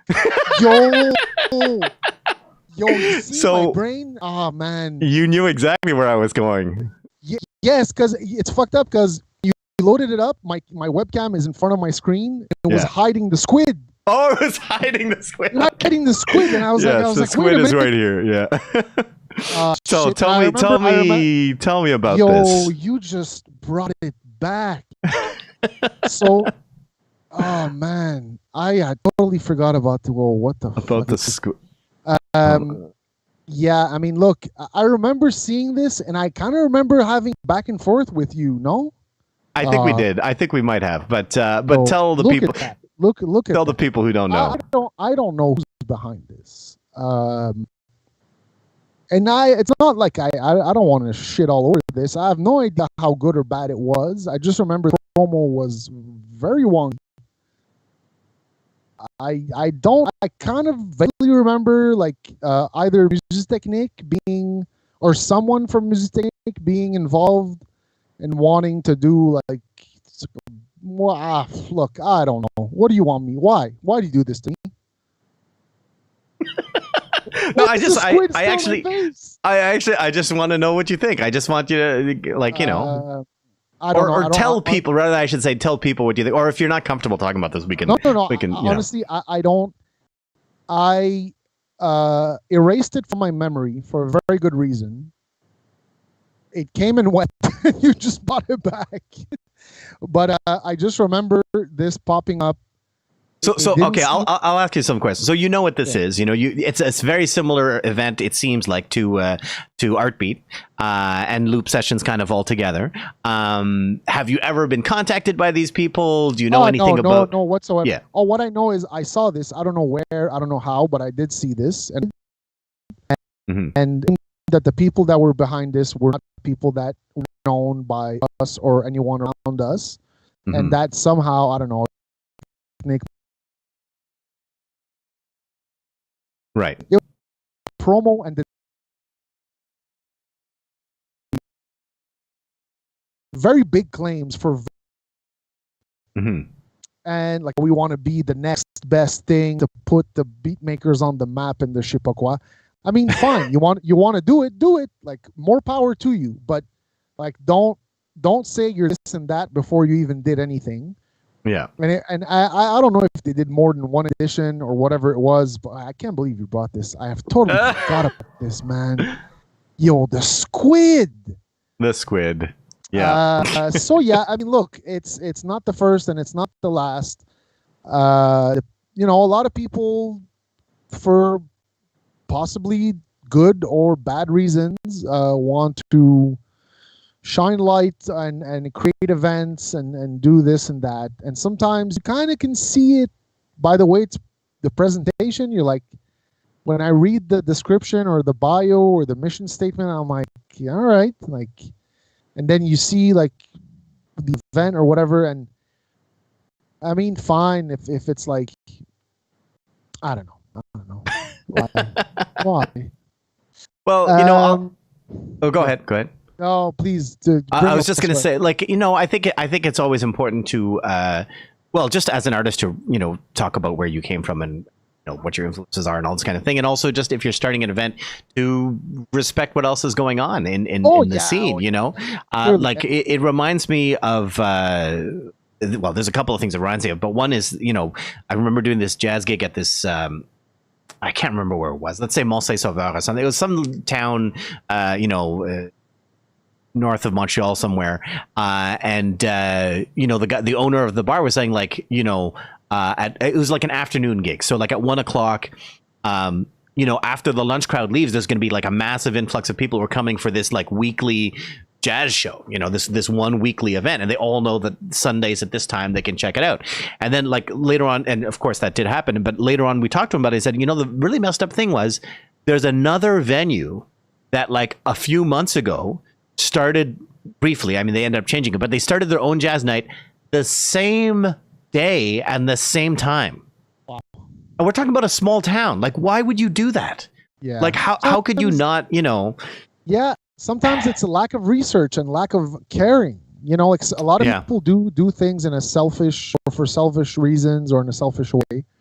Yeah. And and to bring it back to like whatever you were showing us, the Beatmaker Fest in relation to our no one owes us anything. We don't own the rights to anything.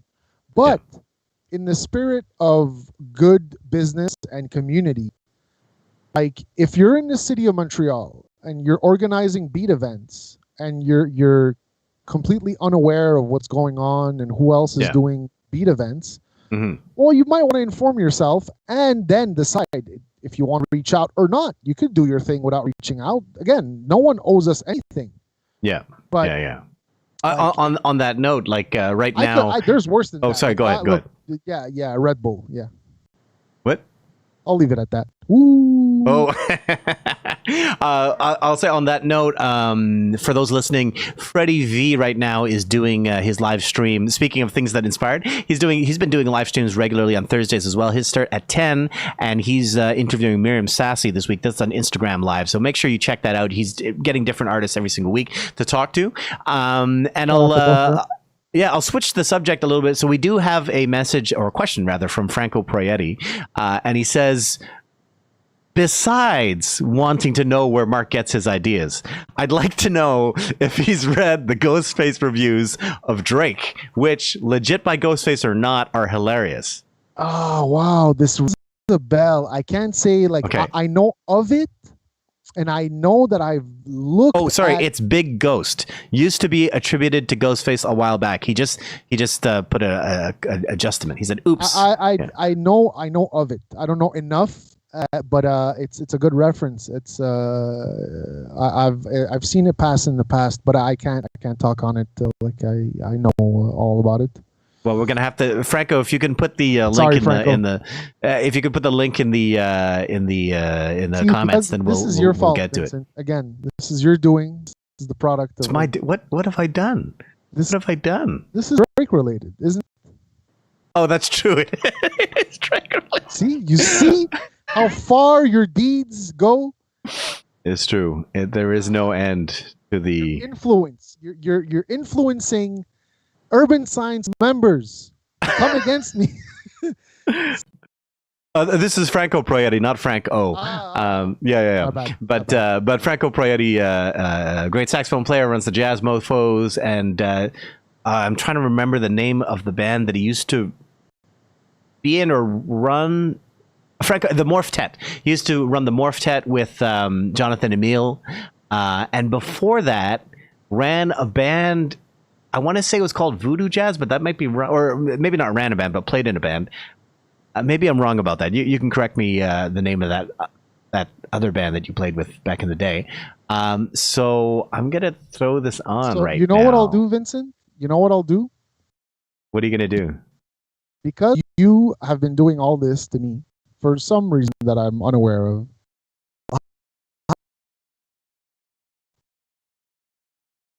Out there, you're phase, his phase, that, the other. Because you're doing this, and now people think, yo, what's up with Mark? Why does Mark not Drake? You tagged. Yo, your ways are again, your access to technology must be controlled and restricted. Okay. What I'll do, and you won't know it. You don't know when it'll hit, but it will hit. One day, you will and I will pay only Drake. Well, that sounds great to me. All right. Well, I don't think we're going to react to this right here because there's a lot to read through here. But you're going to have to read this. Shout out that Drake. I don't know what to say, man. If you like it, we'll get to this. If you don't like, I'm indifferent artist. Fact. I love the way you just put it. He is an artist. he makes sounds. Yes, that's great. I mean, that's look, am I lying? Am I lying? No, that is true. No, Franco just... Yeah. Yeah, it is true. He is an artist. The other band that Franco played in was Kobayashi. And sorry, the only reason why I was just trying to give context to who Franco is, but also Kobayashi. I remember back in the day, back when bands used to put their posters up on Saint Laurent for like, hey, we got a show coming up. They had the best posters. Kobayashi. It was always a poster of like an old school jazz musician, like a black and white, really nice black and white photo, and it's just like Kobayashi. It's like, oh, this sounds like the coolest thing ever. So anyway, whatever. But let me ask you this. Let me ask you this. Who's your favorite? You're breaking up. I can't hear you. What's that? Yeah, exactly. What? Who's your favorite and least favorite new or current hip hop artist? My favorite. Sorry, so you're just saying favorite hip hop artist and least favorite hip hop artist? Current, new. New? Yes, current. New, like right now, artist, hip hop artist. Well, okay, current. I can tell you, yeah, not a current. I mean, alive still. Busta Rhymes definitely is my number one. Current, yeah, current, new school. Drake category. Who's your favorite and least favorite new school hip hop artist? Vincent, the people want to know. Tell the people. I mean, who do you hate and who do you love, Vincent? Maybe Kendrick would be my favorite current, I guess. Fair enough. You know, like, I mean, Pimp a Butterfly, I still keep coming back to, and I'm still like, holy shit, this is amazing. And the fucking soundtrack to Black Panther was insane. I feel like I like Kendrick less for being a rapper. Like I don't necessarily think he's the best rapper, you know, but I feel like he's got a lot going on as a total artist, you know, the concept and all this. Least favorite, you know, you're going to have to answer this question afterwards, but least favorite. Oh my God. I mean, it's got to be somebody that people know, right? Like I can't just name. Well, I'm not going to name some local artist that fucking shit all over somebody. I mean, no. Look, it's up to you. It's your call. Least favorite. Vincent's world. Least favorite. Who would be? Well, who's? I mean, I'm not avoiding the question. I will give an answer. But who would be your least favorite, or who would be your, and who would be your favorite? Because I'm not sure who my least favorite is. Like, it's a harder question. You're dodging. No, I'm not. I'm not. Like, I mean, like, you know what? I'll tell you who my biggest guilty pleasure is. Who I don't even think is necessarily a rapper or a hip hop artist. Well, that's true. Okay, now hold on. Then let me. Who's my least favorite? Yes, guilty pleasure. Go. What is it? Well, I would say like that. What's that song called again? I mentioned it last week. Fucking Macklemore's, the one that he beat Kendrick for the Grammy. What the fuck was it called? I have no idea. The shop, the vintage shop, or whatever it was called. And I was like, okay, that's a catchy song. It's like, you know. But I don't know if he's my least favorite. Like I'm sure there's people I hate way more than that. I'm sure you do. I'm sure there. Oh fuck! What was his name? Well, I don't know if he's still considered current. I mean, there's a lot of these like. I'm not even gonna say mumble rap because I'm not sure that's a legit term even. But there's fuck. What the hell was his name? Fetty Wap. Okay. Fetty Wap might be my least favorite. Might be. Fair enough. All right. And that's a very recognizable name. Yeah, you know? for sure. So who would fit under your current favorites and least favorite? Oh, but wait, is Run the Jewels considered a current? Sure. I mean, they would be up there for sure in terms of current. Favorite or least favorite? Oh, the favorite, not. Yeah. Although So their you NPR like Tiny it. Desk is one of the fucking worst performances ever. They're like Oh, yeah, forgetting the they're- lyrics. They're forgetting oh, the lyrics shit. to their own songs and shit like that. I'm like, come on, come on. I mean, both You know. OGs in the game, but Yeah. I didn't see that Tiny Desk. I'm not I don't particularly like or dislike Run the Jewels. Mhm. Again, I respect those people as artists, OGs in the game, but it's not my thing. Mhm. Favorite and least favorite current artist. Well, for sure. I mean, I don't know if Kendrick can. I guess Kendrick is considered like relatively new. I think the timeline, like, the timeline of hip hop. yeah. But definitely. I mean, yeah, Kendrick is up there. I'm and I don't know if Anderson .Paak can be considered hip hop, Ooh, but it is. would definitely put him right up there if we consider him hip hop, which I do consider him hip I hop. also do. He's not. I don't consider him a rapper, although he raps. But it would be between Kendrick and Anderson .Paak. Right. But I mean, Malibu is probably one of my favorite of all time albums. Like I remember going. I think so, because like I remember going back to it like not long ago, and I was like, oh my god, that tune is on the album. Oh my god, that tune. Like I forgot how many. Like it's not a couple of good tunes. It's like almost the entire album is great. Is like really great. You know, to the point where like when he released Oxnard and yes, Oxnard then Ventura. When he released Oxnard, a lot of people who were like big fans of Anderson .Paak were like kind of shitting all over Oxnard because Malibu is such a hard album to follow up to. Right. But I think it's also because Oxnard was so heavily promoted, right? Like, because that was, I believe, the first one that Dr. Dre co-produced, I think. Yes. So there was that, oh my God, Dr. Dre and Anderson .Paak, and to be honest, like, and there was also like, I think a fair amount of like, how shall we say, trying to, a tune was successful in the previous album, so they tried to like create a similar type of song in the current Oxnard. For sure. So there's a little bit of that.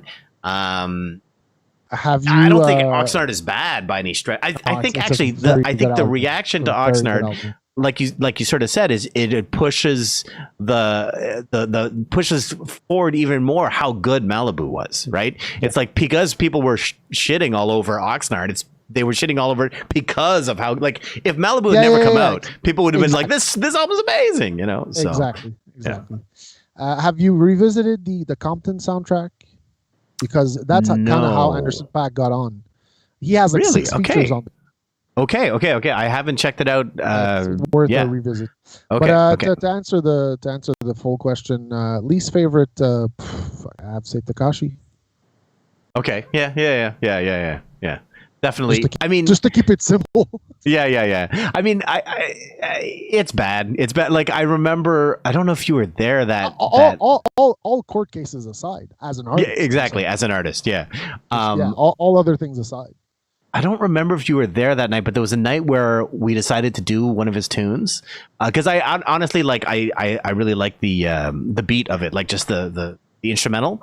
You like Tekashi, you can sing it. Yeah, of course. Yeah, is this going to be my thing now? Yes, right. See, you see what I'm doing? Oh, this is what happens. But what I did was I pulled out the lyrics and I did a spoken word version of like the first verse. And it was, you weren't there for that. Yeah, you would have remembered that. That's for sure. It was quite amazing because, the lyrics are complete trash. Like it's like beyond terrible, right? And then because the whole point of spoken word is to actually hear the lyrics. So we listen, it's like, oh my God, what the fuck is this garbage? This is so bad.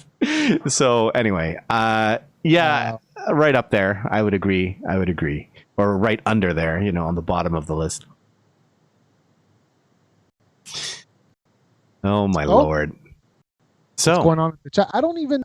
It would have been cool for me to see the chat. I could pull it up. You'd have on to be my like phone, connected I at the guess. same time. But the last comment was from Franco, I think. Unless, that was from Franco. Yeah,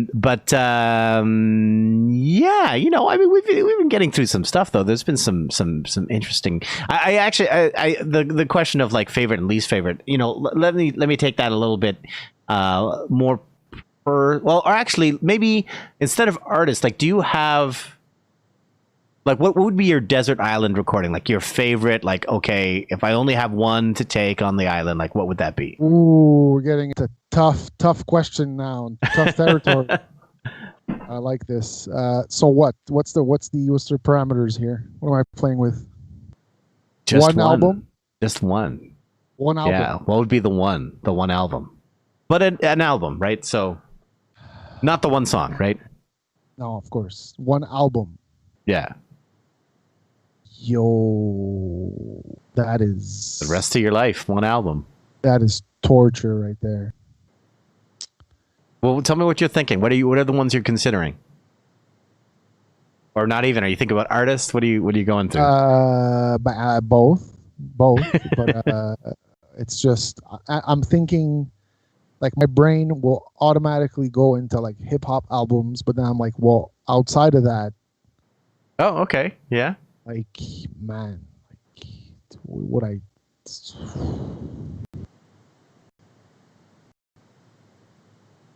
Would I just go with Mothership Connection, or would I go with, you know, what I mean, like,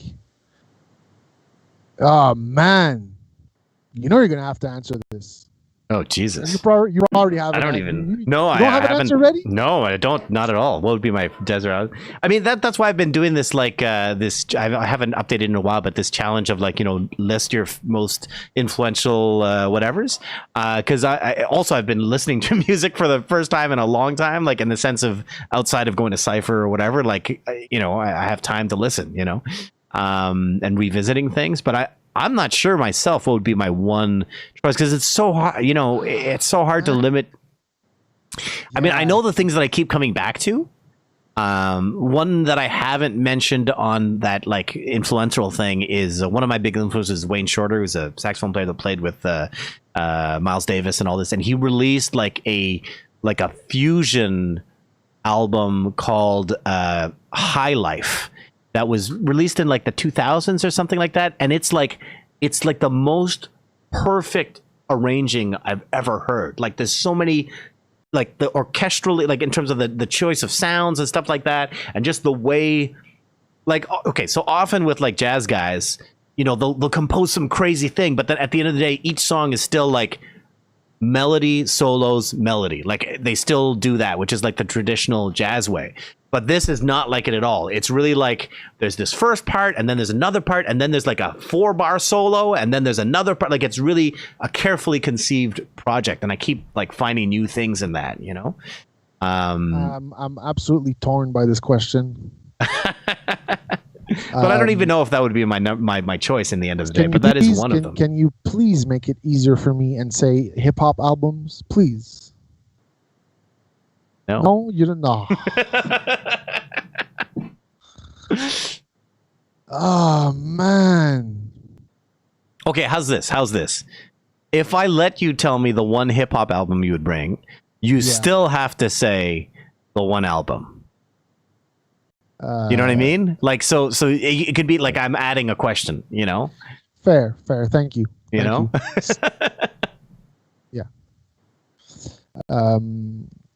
And even then, it's not any easier. No. I was flying time. Yeah. No, because I'm asking myself, like, what would be my one hip hop album? I'm not even sure. Oh, man. Actually, for me, it would probably be Something by Tribe. I'm not sure which album, but it would be Something by Tribe, I think, would be my one, you know, if it was one hip hop. Interesting. Or I might go with something like super nostalgic for me. Like go with like Digital Underground. I was such a huge fan of in high school, you know. I didn't know that. Oh fuck! I that was like nonstop. You know? So you did do the Humpty Hump. Well, I went to I mean, whatever. I did not I did not get freaky, and I was not a freak of the industry in high school. But yeah, man, look, I am. This is tough and probably very boring to whoever's watching. But this is hard as fuck. Yo, man, look, honestly, I'm gonna have to pick one, but I'm just gonna name things so that my brain can keep working. Yeah. So, Redman Muddy Waters is a consideration. I'm cheating here. You see what I'm doing? I'm putting the focus on you. It's all you now. Redman Muddy Waters is a strong contender.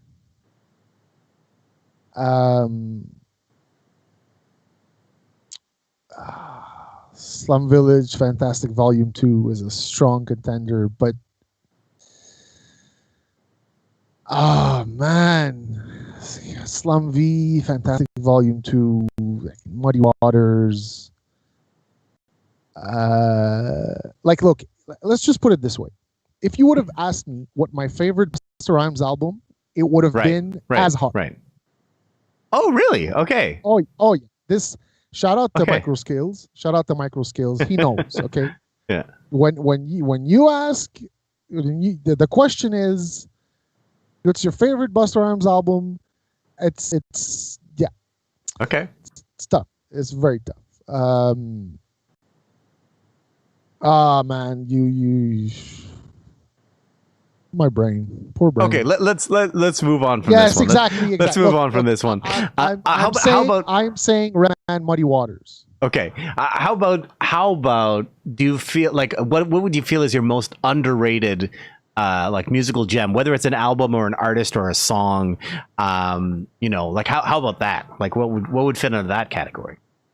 Most underrated? Can it be like a producer? Sure. Yeah. Which is another way of cheating because it includes a bunch of albums and a bunch of artists. Woo! I'm Mark the Magnanimous is no cheater. But most underrated, I'd say Knots, the producer Knots. Okay. It would be tough to say like what album or artist, no. Just it can be a single artist, But the producer Knots definitely. Right. Do you have a most overrated? Drake. I guess that was the setup. I didn't even think of it as a setup, but I guess so. Yeah, that was a little nugget, little golden nugget. That was a quick one. You see how quick I was with that one? you were fast on that one. Okay, so I'm gonna actually do. Oh, I forgot to ask. Like I always ask people to prepare like a little technical thing to talk about on the stream. Did you have something that you had that you wanted to get into? Yeah, I mean, there's. I've heard you rant about so many things, so this is a very much a one of my favorite rant chambers, and I've been giving it some thought because I know you asked and whatnot. As far as since a lot of people from the context of urban science know me as a DJ. And this applies in all across the board as far as the technical side of things, which I'm involved in, which is sound, whether it's in the studio or live sound or DJing. I would have to say gain staging. Yes. Which involves such favorite topics as playing in the red. Yeah, and other things, but gain staging, the concept of gain staging. So explain to people what is like how you're doing it wrong, and then how to fix it. Well, how doing it wrong and doing it right, but basically gain staging is the process of setting levels across the chain of equipments. So whether it's all the way from the input source, which could be an instrument, a microphone, anything, which is sending sound to any device that is then sending it to any other device, sending it to speakers. So from the source to the playback, which inevitably is speakers because that's how sound operates. That chain of signal is at every step is a stage of gain, which gain is another word for level. And so you can find the gain stage, whether it's on your instrument, there's a volume knob. Whether it's an instrument, whether it's a synth, whether it's a DJ mixer, whatever it is, if there's a volume knob, well, that's a stage of gain. And then sending it to a mixer. The mixer goes to an amplifier, the amplifier to a speaker, and so on and so on. And that chain can be as short or as long. It doesn't really matter. But at every single stage, the volume has to be adjusted to stay within a range that is optimal. Which is known as nominal level, which is calibrated on most equipment, known as 0 dB, which people might know from, like, if you look at a mixer on a fader, oftentimes there's a notch and there's a 0. And you can go above and below the 0. But 0 dB nominal level is basically the optimal operating level for equipment, which is a level that is high enough from the noise floor, which is the noise of the equipment, and is low enough from the ceiling or the peak level or the distortion, which that is the headroom between your signal level and the top is the headroom, and the signal to the noise floor is the signal to noise. So that 0 dB or that calibration is built into all of the equipment to help people achieve a sound that is not distorted, that is clean, and that will not damage the equipment. Mm-hmm. And again, this is like the very broad concept, but then this applies in many different ways with all types of equipment. This doesn't have to be physical connections. This could be like music production in a DAW software, the way you where there's signal and where there's signal path, there's gain staging. And so the wrong way to do it would be, let's say, to have the input source, let's say it's a synth, the synth is way too loud, and then it's coming into the mixer and the gain is way too loud. And so it's distorting in the preamp on the mixer. And then let's say it's too loud there. Well, instead of lowering the gain or lowering the instrument, you're lowering the fader. So you're sending less of that signal, but the signal is already badly affected. It's already distorting. Now, digital distortion is horrible. Analog distortion can be desirable. It's, saturation, whatnot. But in theory, a clean signal is always better. Unless it's a wanted. It's a choice, unless exactly. And so, let's say in the concept of DJing, you have a mixer, which is essentially the same thing. The mixer is receiving signals from a source, which can be turntables, CDJs, anything you're plugging into the mixer. You have a gain for every channel, which is how much of that signal is being sent down the chain, which is the EQ, and then the fader. Now, the fader is not how much of the signal is coming in, it's how much of the signal you're sending to the master. So the reason why on mixers, the gain knob is the first knob on top is because that's the way the signal flow is made. It comes into the plug, the gain knob is how much of the input signal you're sending down the chain. And the fader is how much of that signal you're sending to the master. And in turn, the master is another knob which you're sending to another thing. Now, the proper way to do it would be to set your channel gain to receive 0, which on most DJ mixers can be seen by a little light on the meter, which changes from green to yellow, then yellow to red. And so the yellow is the headroom that's built in so that you have space to work with when you're working at 0 nominal level. So in the green is always good. It's like when you're driving. Yellow means slow your ass down, and red means stop. So, you know, same thing with audio.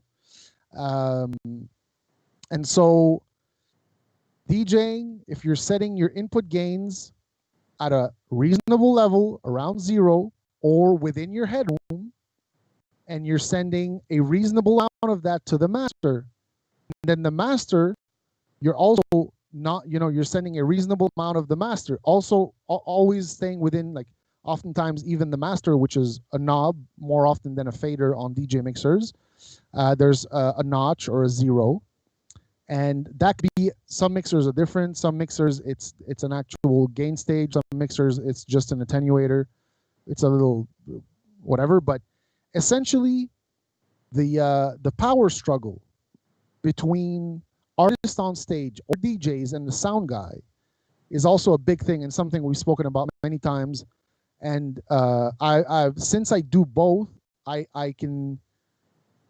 see a lot of what's lost in translation, or I see a lot of the power struggle, and I myself suffer from it when I'm on stage, right? And when I do sound.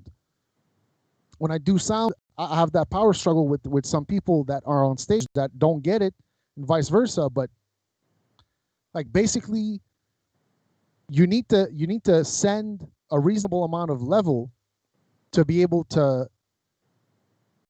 And this brings up the question of monitoring and monitors, and it's a whole other thing. But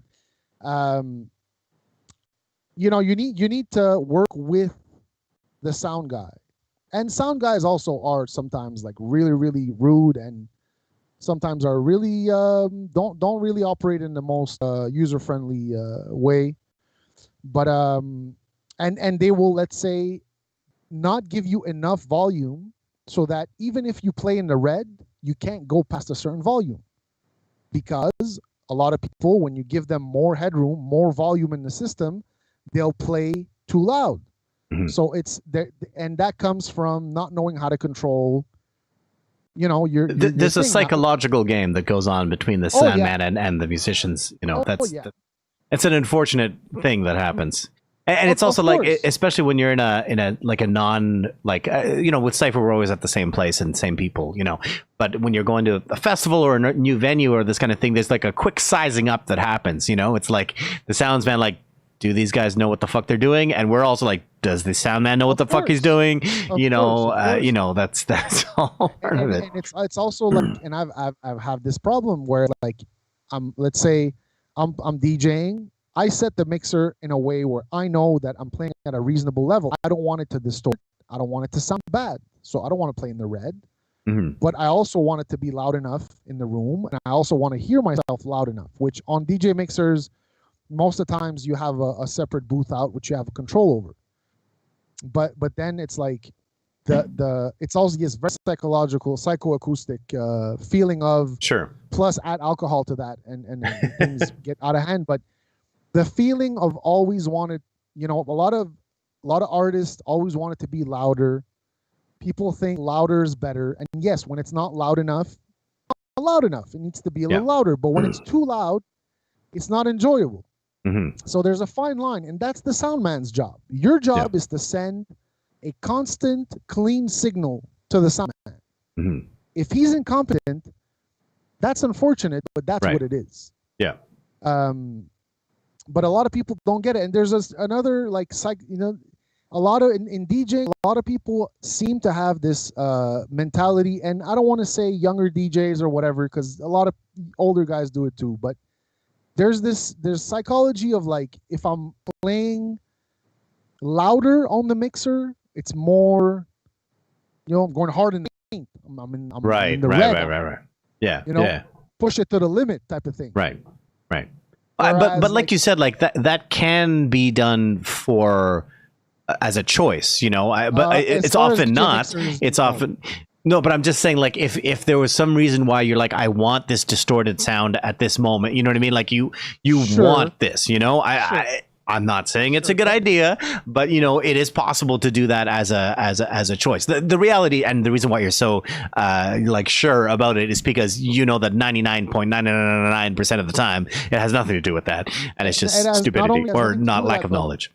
Most mixers, and look, 95% of the time, and then I'm generous, it's like more like 99% of the time, it's a Pioneer DGM 900. Like more or a variation of a Pioneer mixer, which are not meant that there is no analog distortion that is pleasant. There is no good side. There's no tube amplified saturation, distortion, anything like that. It's actually like it's clipping. It sounds very bad and also can damage the speakers. So ultimately, I get what you're saying. It could text of DJing. Most of the time, never. And it's one part the theory that of like the gain staging theory and all that, which is all cool in theory, but then when you get to the show and in practice, like either you know what good practice is, which is to do it right, and it doesn't give the good results because of all the other variables, or you don't know and you don't care and you're doing it wrong, which means not knowing how to properly set your levels, and add to that, like there's another layer of that, which when you incorporate a computer or a controller, you're essentially doubling the gain staging, because a controller will have, you're playing off of a computer. On a controller, you have your two channels, you have a gain knob and a fader and a master. That's essentially like 3 gain stages before you reach another DJ mixer, which is another gain, fader, master, 3 gain stages, and then sending to the front of house. So already before the signal goes to front of house, you're going through at least 6 gain stages. And you're going to tell me while it's a party and you're out there doing whatever you're doing for whatever in whatever state you are, physically, mentally, inebriated or not, you're going to tell me you're on top of these 6 gain stages? You know what I mean? Yeah. And it's ultimately just a matter of wanting to do it right for the sake of not only your listening pleasure, the audience's listening pleasure, but also to represent the music you're playing correctly. You know what I mean? And I mean the other thing, I mean this, I completely feel what you're saying, but the other thing I think that's extremely frustrating about this is, in some of these scenarios, people immediately blame the sound tech, and it's like, it may have I mean, sometimes yes, there is an issue with the sound tech, but oftentimes it's not, I include, instrumental musicians like bands and whatever in this as well. Like, I can't tell you how many times that on the stage sound is just like a nightmare because there's certain people that are playing too loud on stage or who need their monitors super fucking high. Without naming names, like there was some point where you were talking about this, and I was kind of getting into the subject of like knowing what you really need and for the right, just be like, I want to play in the red, that kind of thing. And it's like, there's a band that I was playing in, and one of the players, like in his monitor, he always wanted like a full mix of the band. And like at some point I had to tell him, like, it's never going to sound like an album. Like that's not how this works. Like you have to have enough information to be able to play correctly. And beyond that, you just have to trust that whatever's going on in front is making it sound good. That's it. You can't be like, in my monitors, it has to be, I need a touch more of the vocals and a little less horns because it needs to sound this way. No. You don't even need to hear the horns, if you're playing whatever instrument, So yeah, I think there's a lot of like kind of knowing what you actually need when you're doing live sound versus being in the studio or mixing an album or whatever. For sure. And in that I include honorary mention to vocalists and rappers who cup the mic. That to me is vocalist gain staging. That to me is part of the exact same power struggle with the monitors, with the levels, with making putting your hand on the mic like that, adding volume. I can see it clipping on my sound card right now. You're adding volume. It's the proximity effect. Nice. for me, it is affecting the volume, of course, and it is nice. That's a good one. I like that one. Oh, yes. Ultimately, it's a big part of it because it's the exact same power struggle and psychology between the sound man and the vocalist.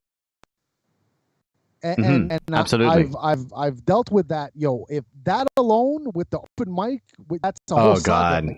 Yeah. Look, man, I've had to drill it into some people's heads. I won't name names.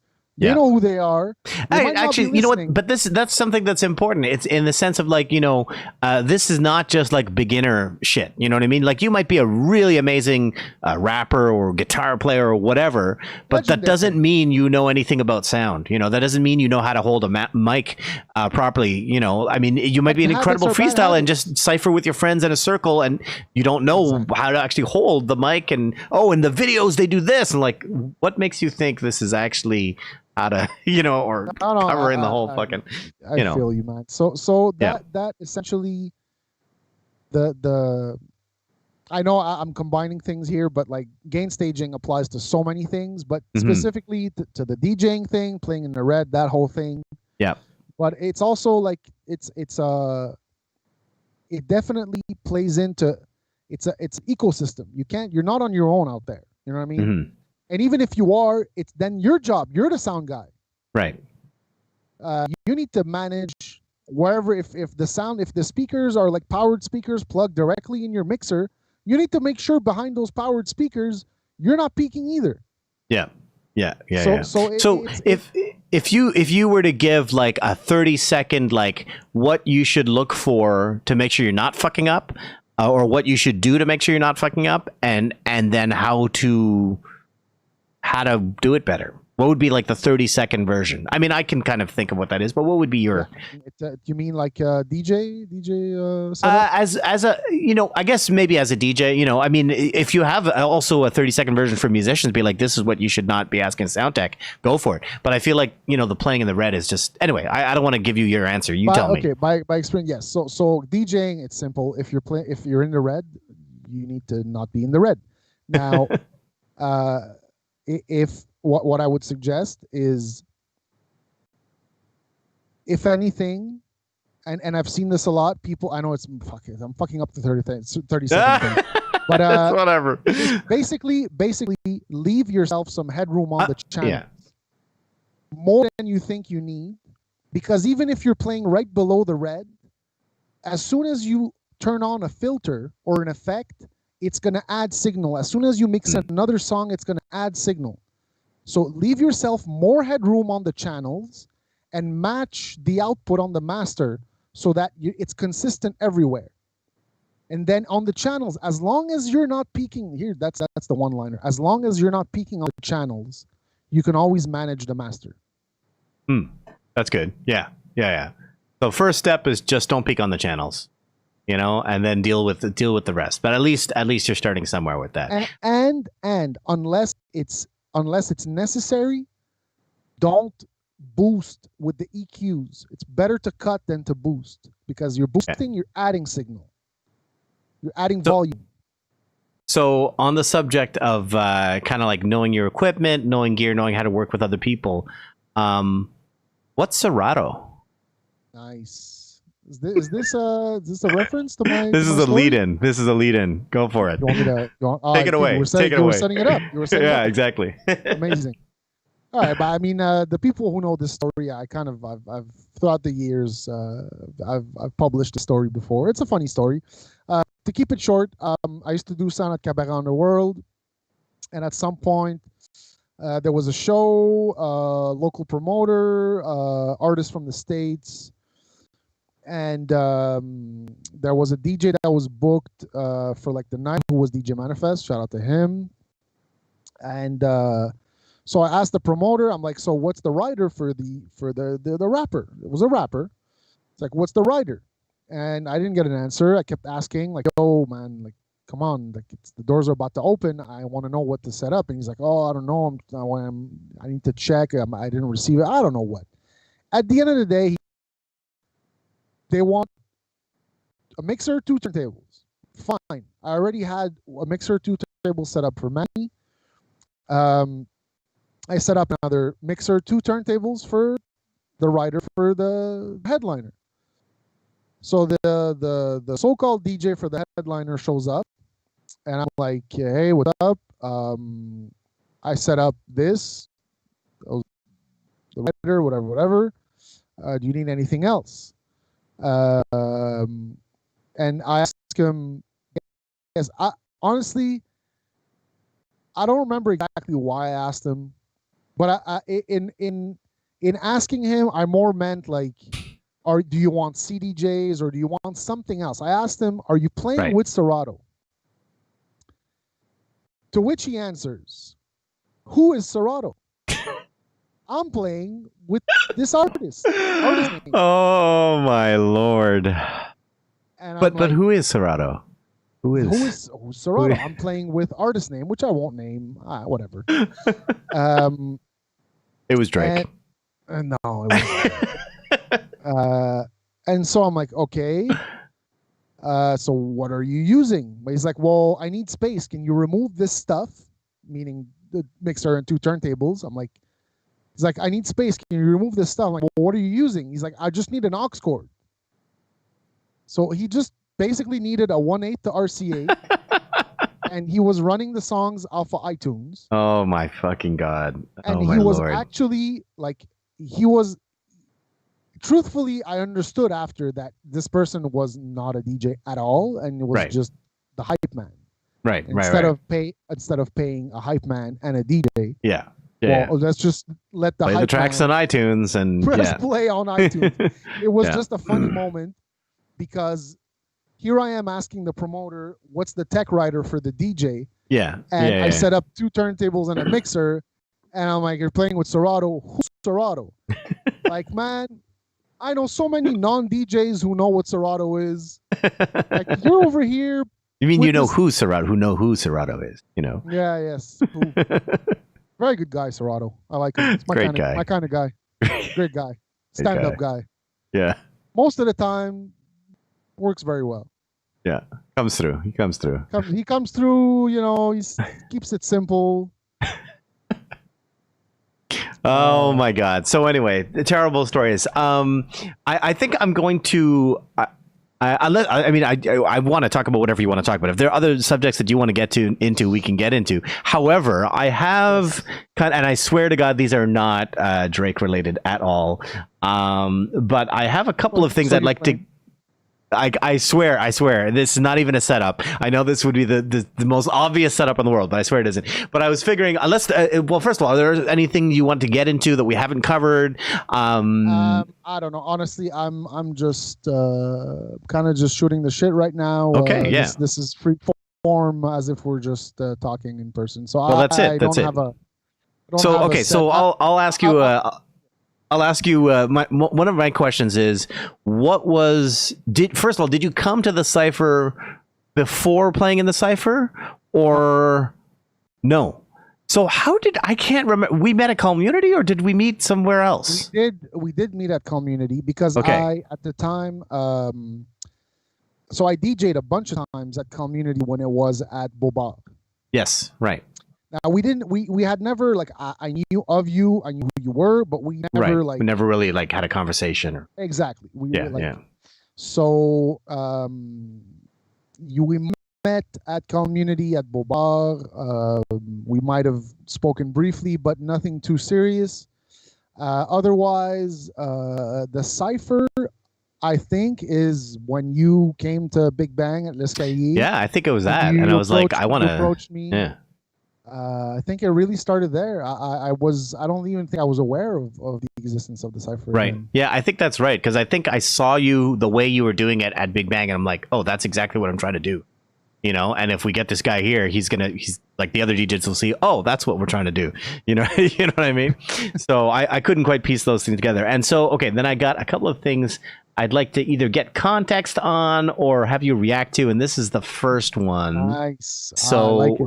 give us a little context on this guy right here. So who is this guy for those who don't know? My guy right here. You know who it is. I know who he is. You know who it is. I know he's a commander. You know, he's a commander and he's also very eager. You know, he's yes, nice. You know, so tell us. People who might have been born in the 80s and grew up in the 90s.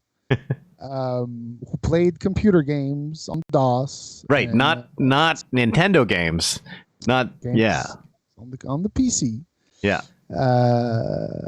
DOS games, 2D games, etc. Like you said in the beginning of the interview, my pops works in computers, so I grew up around computers at a very early age. I kind of saw the evolution of, computers, the internet, all that good stuff. Yeah. And I have an older brother who was also he's almost 10 years older than me. So clearly there was a bridge even from my dad to my brother. I had people older than me, equipment around me. And so this guy right here is the one and only Commander Keen. Yes. Which is a character from a 2D game called Commander Keen, which there were several editions of. Yeah, and it's just a game that I played a whole lot when I was young, so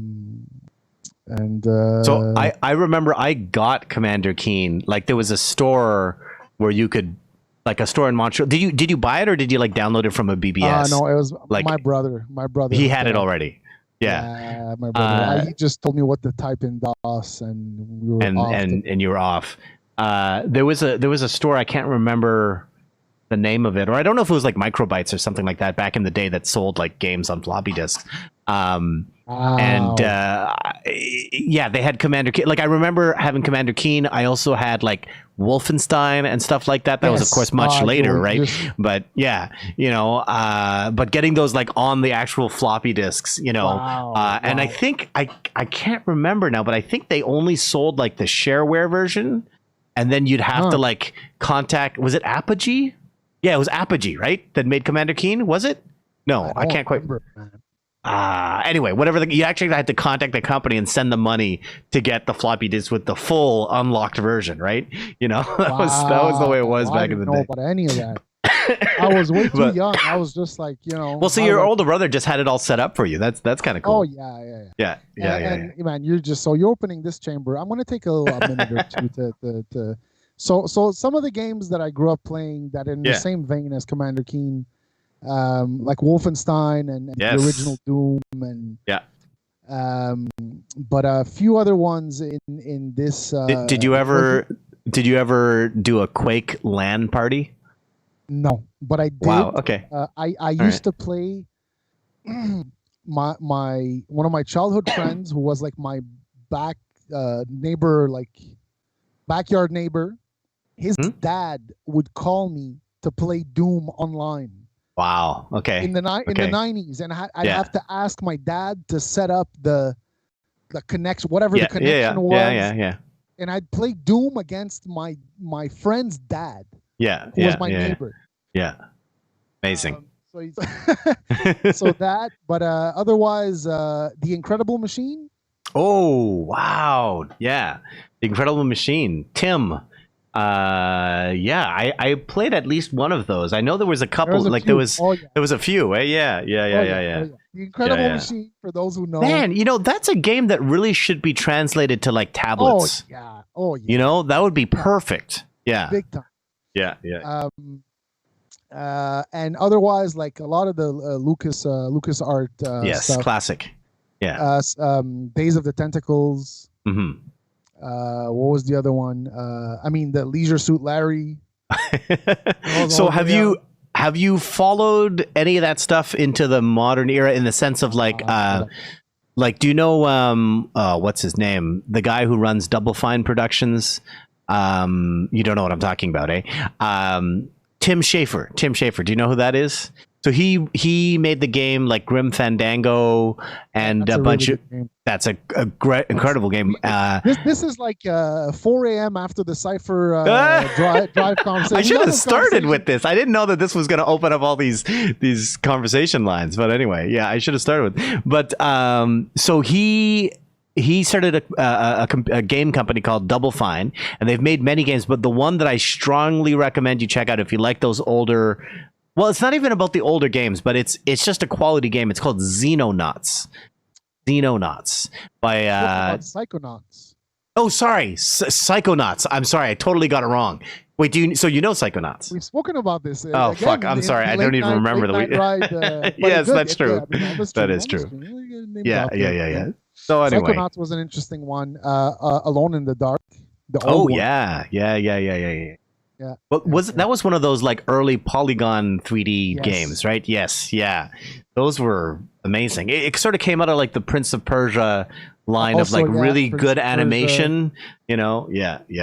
But it's like I didn't have we had when I was like really, really young, we had an Atari, which then like broke.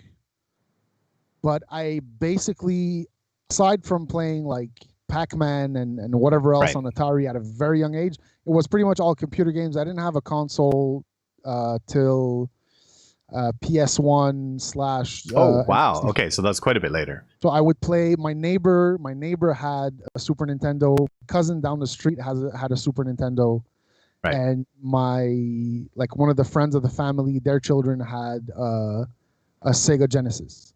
Nice. So I would play those when I was around, but otherwise it was pretty much PC games. And trying to think, but yeah, that's a good one. I was pretty late to the PC game thing because I didn't really have a suitable system for playing most of these games back then. But what's that? You had the Famicom. Well, that's it. Okay, so you know this already. Yeah, my cousins and my aunts from Taiwan sent me the Famicom, which is the original Nintendo system before it was brought to America. I had it a full year. Oh my God! Possibly in a storage room somewhere. Yeah, but I had it a full year before the Nintendo came out in North America. So yeah, like everyone was like, oh my, like before that it was Atari, right? Before that's what it was. And like people were like, this is insane. Like what? And also they sent me, I mean, I don't know if I should say this because it's like illegal or whatever, but they sent me one of these cartridges of like, 201 or whatever, or 42 in one. Like it had like a whole bunch of games on it, right? And yeah.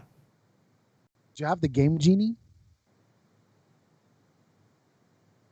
You know what? I can't even remember if I ever got that, because I know a friend had it for sure. That was something too. That was something, but I can't remember if I ever ended up. I don't think I did. No, because I would have remembered entering all kinds of crazy codes and like I just remember reading about it in Nintendo Power, but I never actually got it. Game Genie was crazy, but otherwise when I got a PS1, and it came with it had like a disc with a bunch of games, but it was like semi demo games. Okay. I don't know if you remember that era. I didn't have a PS1, but I don't know. PS1 came. I think there was like it might have been more than two, but I know there were more than one. It was like the demo disc. Okay. So Sony had like one or more demo discs, which were a bunch of games, like a bunch of the feature games that were like the full-on available games for that console, but it was a demo or a fully playable demo. But and there was a bunch of games on there, and I ran with that for a long time. Okay. And ended up, I don't remember exactly what happened, but I ended up like exchanging or selling the PS1 to someone to get an N64. Right. And my brother bought GoldenEye. Okay. From Costco at like full price, like $100, something ridiculous. Yeah. And So on kind of a related note, are you into emulation at all, or were you ever into emulation? I was before. You were For a while. yeah. Yeah, for a while I did do the emulator thing. What was the website? It was the man, Planet Emu.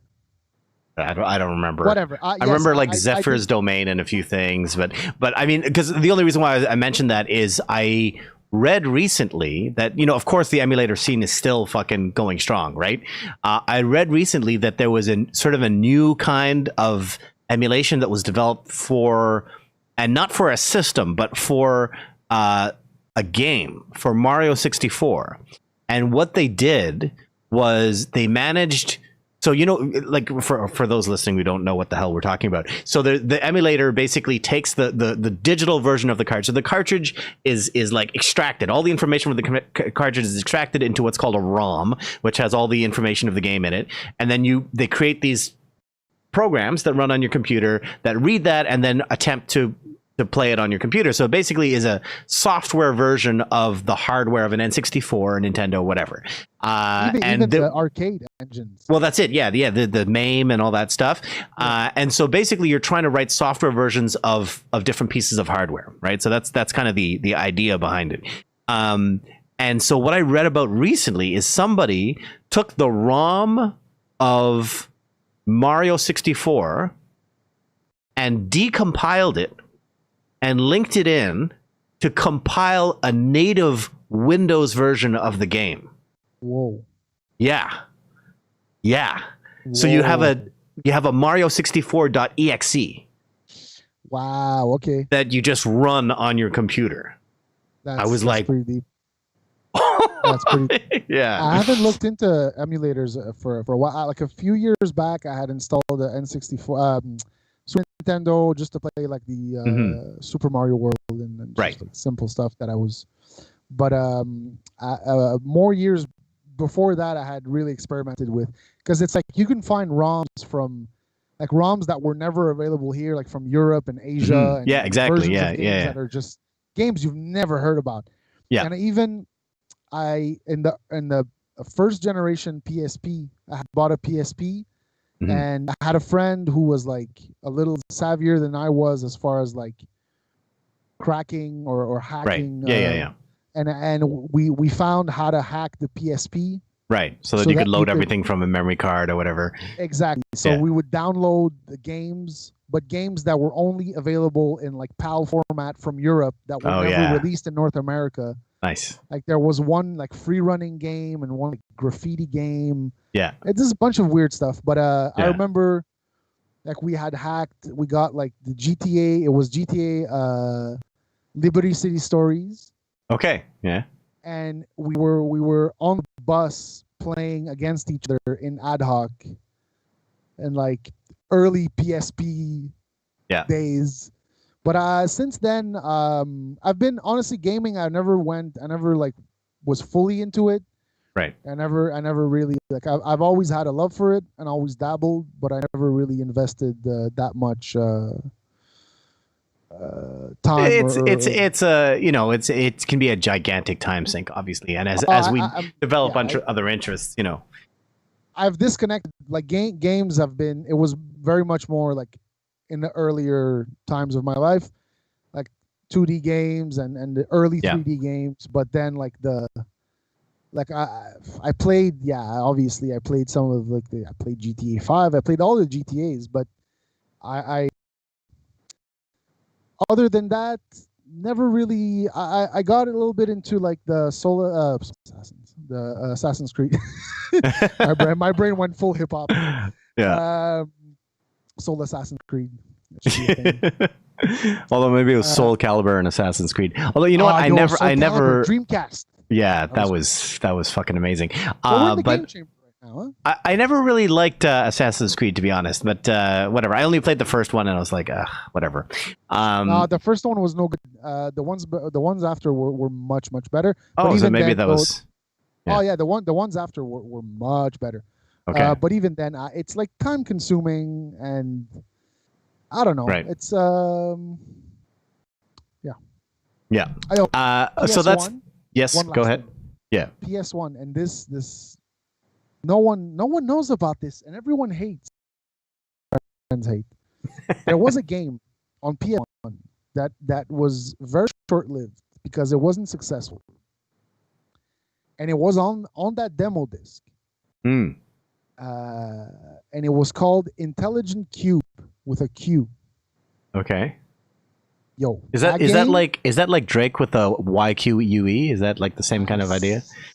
Oh, that's the francophone Drake. Oh, I see. All right. Maybe Watson some years back had released a project called Drake, DREAK. Okay. Maybe Yeah, Watson that works. Yeah, that works. Yeah, that works.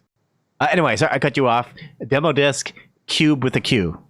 Intelligent Cube. Anyways, Yes. if anyone out there is Oh, hearing okay. this I and see. knows, A fan of that. Okay, so that's the derived story from Commander Keen.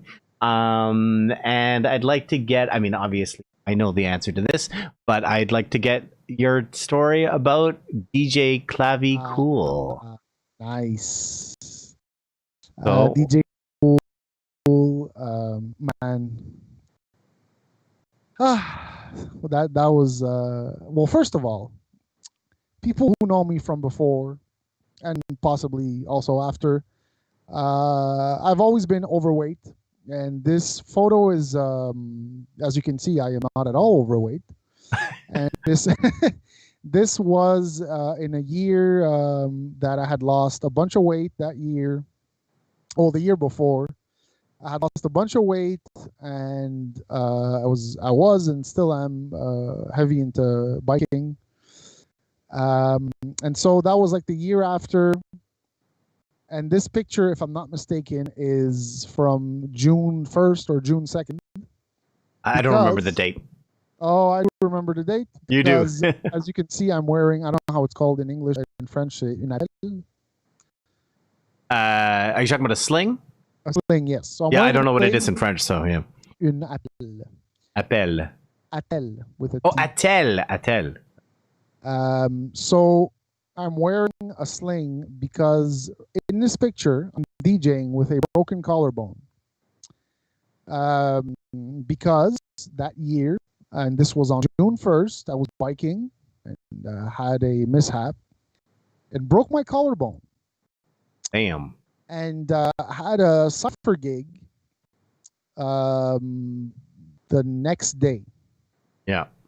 And you so did it. You wasn't You didn't sub out, man. I was just like, what? I did not sub out, which was in retrospect Probably very a bad idea. Yeah. Very bad idea. I doesn't look like it on that picture, but I was in pain, and I for some I think reason, it kind of looks like it. You in this picture, your eyes look totally glazed over. You're just like, yeah. Look, and for those who know, like in Serato, you can DJ on both sides, but by just using the platter on one side. And you can do this with turntables or controllers or whatever. It's just like a feature, instant doubles, whatever. So I think this was DJing just, like Mark the Magnanimous, or rather, sorry, in this case, it's DJ Clavicool on the ones, Clavicool. but just on the ones. Sur le platin. But Sur le platin, exactly. Not a platin. So yeah, I'm basically, this was the next day. I broke my collarbone, did not sub out, went to the cipher and DJ'd with a broken collarbone with no painkillers. Oh my God. And it was a very bad idea. Yeah. And that's a good one. That is a good one. All right. Was cipher and at Blurry days. Yeah, early days, the beginning of everything. So I got one last photo to kind of get your take on, and I have no idea. Maybe there's no story behind this, but I'm just kind of curious. As far as I know, this is your first photo. Is this possibly your first photo on Facebook or something like that? Well, that's possible. I mean, my pictures or whatever, my content on Facebook is not representative of my Come on, man. Talk about your social media game. Come on. Yeah, my social media game, as most of you know, is impeccable.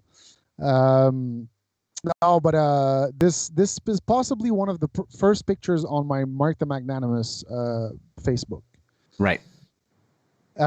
This is picture from, I'm trying to remember the year, but it's definitely like 2009.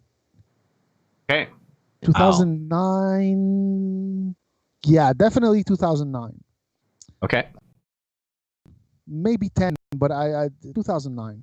So Okay. this is a picture that was taken at Sino Shop on Ontario East, as a graffiti shop, and this was during an album monkey. Oh wow. Okay. It was actually, I don't remember if it was an album launch and or a vernissage. It was actually definitely a vernissage. Okay. But he might have had, maybe he didn't have an album. It was a monkey event. Like he was doing a vernissage and or releasing a project. Okay. And it was just me DJing in front of some spray cans. And so yeah, 2009 Sino Shop. Yeah, that's a good one. All right, I gotta find the last. Oh, damn it. Let's try it again. But anyway, I just wanted to get the context on that. I'm gonna try to do this a different way. Well, actually, I'll just ask you directly. It'll be simpler that way. So you've been streaming on Twitch lately. That's been like kind of one of your outlets. Tell us about that. What's your schedule like, or if there is a schedule, and how is that working out? I mean, it's also, I'm kind of curious, and maybe I should have asked this earlier, just in terms of getting that to is it a source of revenue or is it not, or how is it all working out? It's okay. I've earned $0. By the way, I'll say a shout out to Franco Proietti, who donated $10 to the stream earlier. So thank you very much. All right, so yeah, tell us about your Twitch. So since the beginning of this confinement situation, I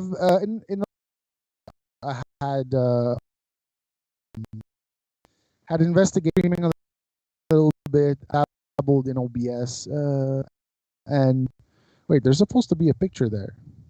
I don't know. Yeah, I'm trying to show it, but I guess normally I have. Is that it? No, that's just the banner. Well, whatever. There's normally a picture. Right. If you go to the homepage, whatever. Nonetheless, yeah. So tell us about this. So yeah, the beginning of confinement, I dove back into streaming and learning about the tools and whatever, because I knew that it's pretty much where DJing for or like music performances were going to go. And there we go, montage, and so OBS, Twitch, all that good stuff. I've been DJing. I've done quite a few, but there's been no schedule yet.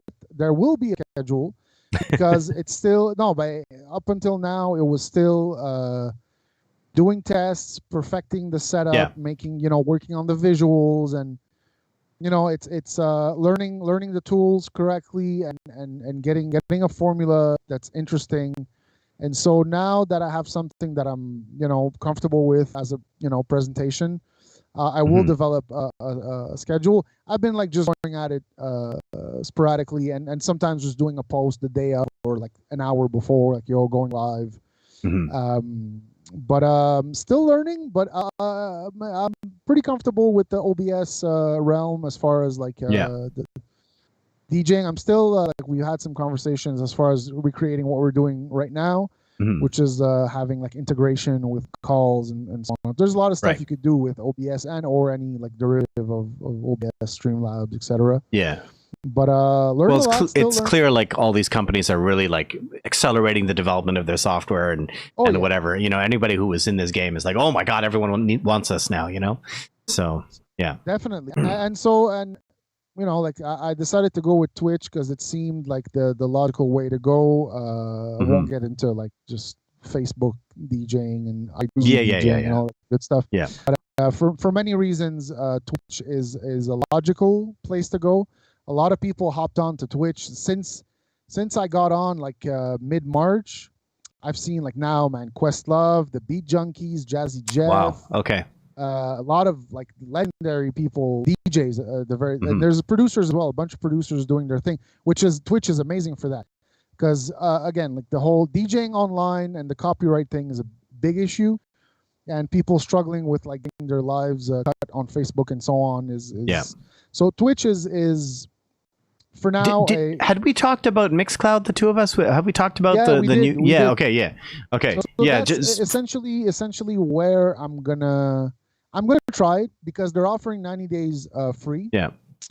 So for those who don't know, Mixcloud is basically offering a subscriber type service. Basically, you get like a radio license type of thing so that you're able to broadcast, you know? So you pay a certain amount of money. I don't remember what it is. It's, I believe, $15 US for the Mixcloud Pro subscription, which is not... For a month or for a year or for what? No, per month.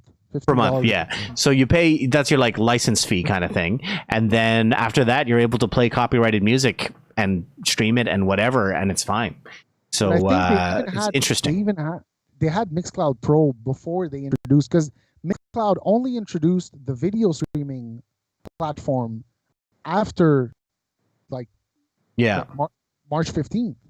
Right. So I suspect they've been wanting to do this, but they pretty much accelerated it because they knew there was a demand with this newfound situation. And so I think that like one of the interesting things that's going to come with confinement is just like who's going to pull out ahead after this, you know, because like Mixcloud, I've been waiting for Mixcloud to die for the last couple of years. You know what I mean? Like it hasn't seemed to be is definitely, it's a solid. Like but you know what I mean, right? It's not as like when people talk about, you know, music online, that's not usually one of the first things they're talking about, you know? No. So I've been always wondering, they're probably at some point they're not going to make it, but now they're coming out with new features and features that nobody else has, you know, bringing people back into the fold. It's I mean, look, for pardon the pun, but it's the SoundCloud of mixes. Yeah, but that is what it is, yeah. It is, but it's a lot of big names. A lot of people have set up their stuff on Mixcloud because it makes sense. Yeah. And personally, I can't say I go there like super often, but it's definitely a source of. It's one of the more legitimate places to upload a DJ mix. Yeah, it's true. Yeah. And it's not a new platform and an unknown platform. So already it's good for them that it could have died out, but this to me, we'll see. Now, for the moment being, I see like the big names doing the multi-stream thing, either multi-stream or restream, including Twitch, Facebook, YouTube. I don't know how Jazzy Jeff doesn't get cut on YouTube. Yeah. No idea. Whatever. This being said, Twitch seems to be a safe space for DJ sets. The copyright laws are the same as everywhere else. In theory, you're not allowed. Yep. Now, Mixcloud, like you said, have offered not only a video streaming platform, but they have like sort of a blanket license for copyrights. So you can play whatever you want, and there's no issue. And more importantly, you can monetize without having to deal with the repercussions or possible repercussions of being monetizing while breaking copyright laws. Which I didn't know that. That's interesting. Okay, yeah, but it makes perfect sense, because if it is like a radio license, well, obviously radios have sponsorship and ads and whatever, right? Sure. So it's officially the only place online where you can. There's that sort of license is available, unless I'm mistaken.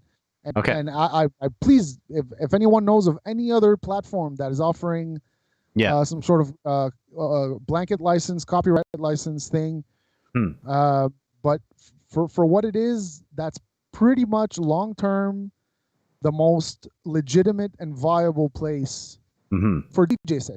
Music performances, you don't have to worry about anything. Stream wherever you want to stream.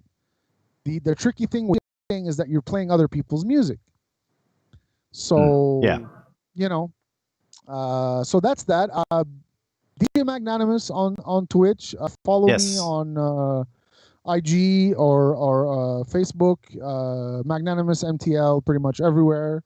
And I'll be posting when I'm DJing, and I will create a schedule and really get more structured. No, but I mean it's. Again, like I've throughout this last month and a half, seeing a lot of people jump headfirst into streaming without taking the time to figure out things properly. Yeah. I mean, you're not gonna go on stage and Right, not and not know how to rehearse or not, yeah. not rehearse, Yeah. not know how to set up your equipment correctly. It's not because you're doing it on the internet that it's any different. Yeah. You need, like if setting up your OBS is part of making your performance happen, then that's what it is. It's Yeah. you're presenting a performance, and it needs to be right. Mhm. So I agree. yeah, Magnanimous MTL on the socials, and DJ Magnanimous on Twitch. Yes. Thank you for I forgot to totally forgot. But yes, this is something clearly we spoke about a little bit, but I've been working on quite a bit. And shout out to Shashu as well, who was on Twitch doing a thing. We've been going Yes. back and forth, exchanging knowledge and trying to find solutions and enhancements to our setup. And he's doing spectacular things with his setup and his visuals, and highly recommend his channel. I am Shashu. Kenlo is on there. Kenlo Kraknuk. He also has the Bougillon channel, Bougillon avec 3 O. A bunch of Montreal DJs always on there. Yes, Overflow is also DJing regularly there. Yeah, that's true. Yes, DJ FX from the Montreal of Dilla crew. Easy LD is on there. Nice. OG DJ Storm is on there. Huh. So yeah, a lot of people are doing their thing. I mean, that's pretty the only place where you can DJ is online right now. Yeah. And yeah, Twitch gang for now. Twitch gang for now. Honestly, I'll keep doing the Twitch thing, but I will experiment with this Mixcloud Pro. They're offering 90 days for free. You still have to sign up for the Mixcloud Pro account. Like, you have to basically give your info as if you're going to pay, but after 90 days you have to cancel to not pay. Right. Yeah. So 90 days, I'll check it out. I'll see. Clearly, if everyone else follows suit, it'll be viable. Right. But if Questlove and Jazzy Jeff and Beat Junkies and all these other DJs are gonna stick to Twitch, right. Well, I mean, that's the thing. It's not going to work if there's still ways of getting around it. You know what I mean? But of course, it's just a matter of time before Twitch has to obey copyright laws, just like everybody, right? Well, yeah, so, because already some people, like streamers who stream, big streamers that are doing like gaming, but that have like mainstream music playing as background music, are getting like repercussions.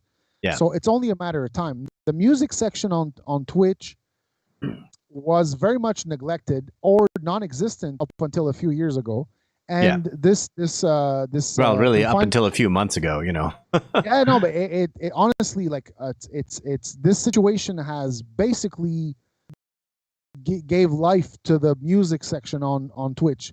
So if Twitch somehow, some way plays their card, if I don't know, even if they're going to consider it, because as far as numbers, it's nothing compared to the rest of the stuff on there. So maybe they don't really care. Maybe it's an afterthought. But if they do, I heard they're going to get Joe Rogan as an exclusive. Nice. But I mean, that is the reality. I mean, that's why they bought him, right? I mean, or bought him. You know what I mean? Like, he's bringing in crazy numbers, right? Sure. So. Business. Well, that's the thing. If somehow Twitch decides to get some sort of license, then that would change the game. I just had this idea because I've been thinking about this for Urban Science in terms of like creating like a Patreon. Obviously, it makes much less sense right now where we don't have an event going on, but there's definitely perks we could offer to people, when there will be an event, and even without. But whatever. But I was just thinking, like, what if like a certain scale of your Patreon gave you access to, like, if the Mixcloud was private, and so you could give access only, you know what I mean? So that way, if you're paying $15 a month, and then you say, well, if my patrons pay like $1 a month, $3 or whatever the heck it is, then you get access to the Mixcloud, because then it pays for itself, I think that's good, but then before doing that, you got to build your audience. Oh, of course. Yeah, of course. If man, it's so that might mean, it might mean, right now. Of course, because none of us have you cannot pivot within 3 months from real life to online. you know? Yeah. Like, I mean, even with Urban Science, like, I mean, this is the thing. We you know, our event was bringing in, you know, between like, let's say 150 to 250, 300 people a week, you know, something like that. But our online game, you know, I look at the numbers, and not that I'm like really stressing over this stuff, but I look at the numbers and it's like, we don't have that much interaction on our online stuff, you know, because that's not what people are here for. That's not what they used to come for, you know? So, you know, making that switch is a difficult, it's a difficult transition, and not necessarily a possible transition. Like, I think maybe it's less about thinking about transitioning and more about thinking about offering things online that are still creative for you, that still fulfill your personal creative desires, but are something different from what you do in the real world. Like, you know, just the fact that, you know, your stream, for example, you've got all this, like, you know, I'm gonna go back to your Twitch, but you've got like visuals, you know, you never did VJing when you perform, you know what I mean? So just the fact that you're offering something there different, you know? Yeah, and that like you saw it live, but basically that's just like that picture of stickers. Like, I have it with a filter, and it's moving, and I have other stuff, and I set up, you know, I did the best I could. I'm like really no good with visuals. My knowledge of video editing, photo editing, or all that. So I'm using this time to learn things that are outside of my toolkit. But it's not just, I mean, that is definitely a big part of it, but I think more than anything, like, it's the fact that you only play Drake online. I find that really like an interesting new direction that you're going to. So if you love Drake, you definitely got to follow DJ Magnanimous on Twitch, because that's all Drake all the time. Please, you know, ask me to play Drake, please. In fact, and the way to say it is just to say, play some Drake. Play some Drake. Don't say hi. Don't say anything. Just play some Drake. You know what? That's what we want. You know what I told that guy? What did you tell that guy? I looked at him and I said, "Why?" Oh my God! You know what? And there's one last. Go for it. No. It's not related. It was not related. What I was going to say. I have nothing more to add to that story. Okay, well, I was going to say one more thing, because, you know, we've been talking all kinds of things all over the map, and I'm going to wrap it up too. But one of the things that we talked about is, you know, just knowing your gear, knowing technique and whatever. And I just want to point out Mark's microphone technique right now, all the way through this interview, is fucking flawless. It's flawless. Look at the distance between his mic and his mouth. There's like, it's right there. He's right centered every time he talks. And then he takes a smoke and boom, take a smoke, come back. Look at that shit. Look at that shit. Man. This actually, this is funny. This looks like an SM58, but it is no SM58. But it's not? Okay. What the hell is it? I'm so faking the funk right now. Okay. I'm putting myself on blast, but it's funny because I ordered a bunch of stuff from a shop, and I have an old SM58, but it's really old. Okay. I'm like, well, whatever. I could always use a second mic, and so I was ordering a bunch of stuff that I needed, including that iRig for the Loop Sessions stream, and I'm like shopping, and I see a mic that looks like an SM58, and it was like $30 on special at $20. Okay. And I'm like, how bad can it be? Right. And even if it's like garbage bad, well, I lost $20. Right. So I'm like, let me try it. Yeah. So I bought this mic. It's an FM58. Oh my God. Oh my God. Wait, is that not just like a Chinese person pronouncing the letter S? It's just like FM. Is that I'm allowed to make that joke. I'm allowed to. Anyway, sorry. FM58. So I'm allowed to make it, not because I'm Chinese, but because I'm racist. That's why I'm allowed to. You know. You are a self-proclaimed. I am a self-proclaimed racist. It's true. But sorry. So it's a FM58. FM58. Amazing. I don't know how bad it sounds, but I did do a little bit of A/B test, and for $20, you got your money's worth, and it comes with a wire, which is a horrible wire. What? Yeah. The hell? For $20. It's crazy. Okay. So I don't know. I could have plugged the SM58, but Right. I've been rocking this mic and I'm not disappointed for $20. For $20, I mean, that's amazing. Like, I must say. does it have like the heft of a? It doesn't. No, okay. It's almost identical in every way. Right. It doesn't have the same weight. Okay. But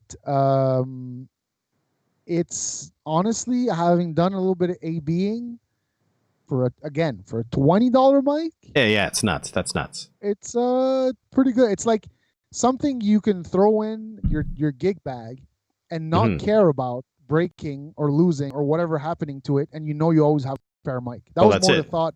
The thought of me getting in is like, you know what? I need like some sort of throwaway spare mic that I could just have. Yeah. So I'm testing it. I'm testing it out. I used it yesterday. I used it today, and seems to be working out pretty good. Well, there's a little recommendation. Check out the FM58. But yeah, we're gonna close it up here. I want to thank very much Mark for being our fourth guest on the stream. Next month in June, we're gonna have a bunch of other urban science people. I haven't released the lineup yet, but we will be revealing that soon. Make sure you follow DJ Magnanimous on Twitch, as well as Magnanimous MTL on Instagram, on Facebook, on all those good things.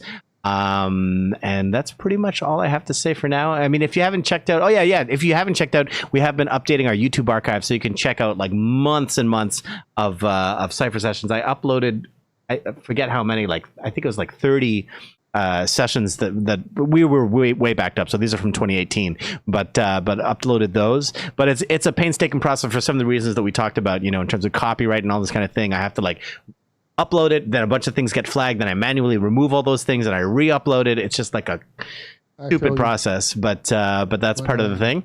But thank you for tuning in, and thank you to Mark very much for being Vincent, here, for inviting me, and thank you for taking again the time. People, these online presentations, there's a lot more work that goes into this than people might realize. So shout out to you for putting in that work and making these things happen. Shout out to the whole Urban Science family. I miss all of y'all, and I do miss the Cypher. Yeah. We don't see each other as much. We don't talk as much, but that's also like, I mean, I think we're maybe a little bit different in this because I sometimes give you lifts and this and that, but I can say that this is true of every single person. Is every single one of these interviews is the longest conversation I've ever had with anybody. Right? Interesting. It's like, true. and especially, bandmates. But it's just this thing of like, we get together on a Thursday, we do a gig. That doesn't mean we're talking for 10 hours. You know what I mean? Sure. So it's good to dig a little deeper and learn a bit. Thank you. And likewise. Hope to see everyone soon, and for the Cypher to be on and popping, and it's we just had that meeting just before everything happened, so I know. Yeah. But those, we had so Mark is referring, we had to like this big band meeting, and then everything hit the fan. So it's like any plans we had in terms of that are just totally gone. But on standby. And there've been a lot of things that I've been like, obviously, you're talking about like all the work that goes into setting up a live stream. I've been learning a fucking shit ton by getting into Streamlabs and all this shit. And then, like I said about the Patreon, I've been thinking about like, how could we make that happen? Okay, so here's what I had in mind. I'll just throw it in here at the end of this. I don't think anybody's even watching, but who gives a shit? Actually, we do still have. Who the heck is watching? If you're watching, give us a like or say something in the comment, because I see there are people watching. Anyway, here's the idea I had for Urban Science and Patreon. This would be after confinement is over and the Cypher is running on a regular basis. So what I was thinking is that, like, you have like some kind of low entry amount, let's say $3 a month or something like that is just like, maybe you get a few extra things, or maybe not. Actually, maybe it's just like you're supporting, you know, and that is more intended for like people who maybe they used to come to Cypher back in the day, but now they have a job and they can't, you know, show up anymore, or they're really far away, but they still want to support, you know, so that would be like the lowest entry thing, you know. And then what I was thinking is that there would be another tier, let's say at like $5 or something like that, that would be like you get a few insider scoops. So let's say like when I'm working on setting up OBS, I'll do a live stream of that and just like set it up and people can see that. Or when I'm like doing some stupid promo video, I'll show people how I'm editing, you know, just a little like behind the scenes thing, you know, that would be like the $5. And then also maybe, so like well, you know this, but every week, like I prepare charts of all the tunes that we're doing and all that kind of thing. So then maybe at $5, you would get access to all those charts, you know, and I'm sure a lot of musicians and stuff like that would be like, oh shit, like I totally want that, you know? For sure. And then what I was thinking, and then this is where we get into like what we've been discussing, pivoting to online and all this shit, is like, what if, let's say at $10, you had access to a live stream of each weekly Cypher? What if we live stream the Cypher, but it's only available to Patreon subscribers, right? At like exactly, or not, it would like diffusion live, en direct, but like the footage of the old Cyphers. Or you mean in the future? No. I'm saying when Cypher is up and running. Yeah. Okay. That we would broadcast. Yeah, that we would broadcast each week live, and for like $10 a week or whatever, not a week, $10 a month. You know, so less than actually going in person, because going in person is a whole other experience, right? But like if you're in that higher tier, you're like, oh, I really just don't like. I don't feel like going out tonight, but I'm kind of curious. Or you know, so then or from out, whatever. You know, yeah, exactly. You're out of town and you still want to see it. You know.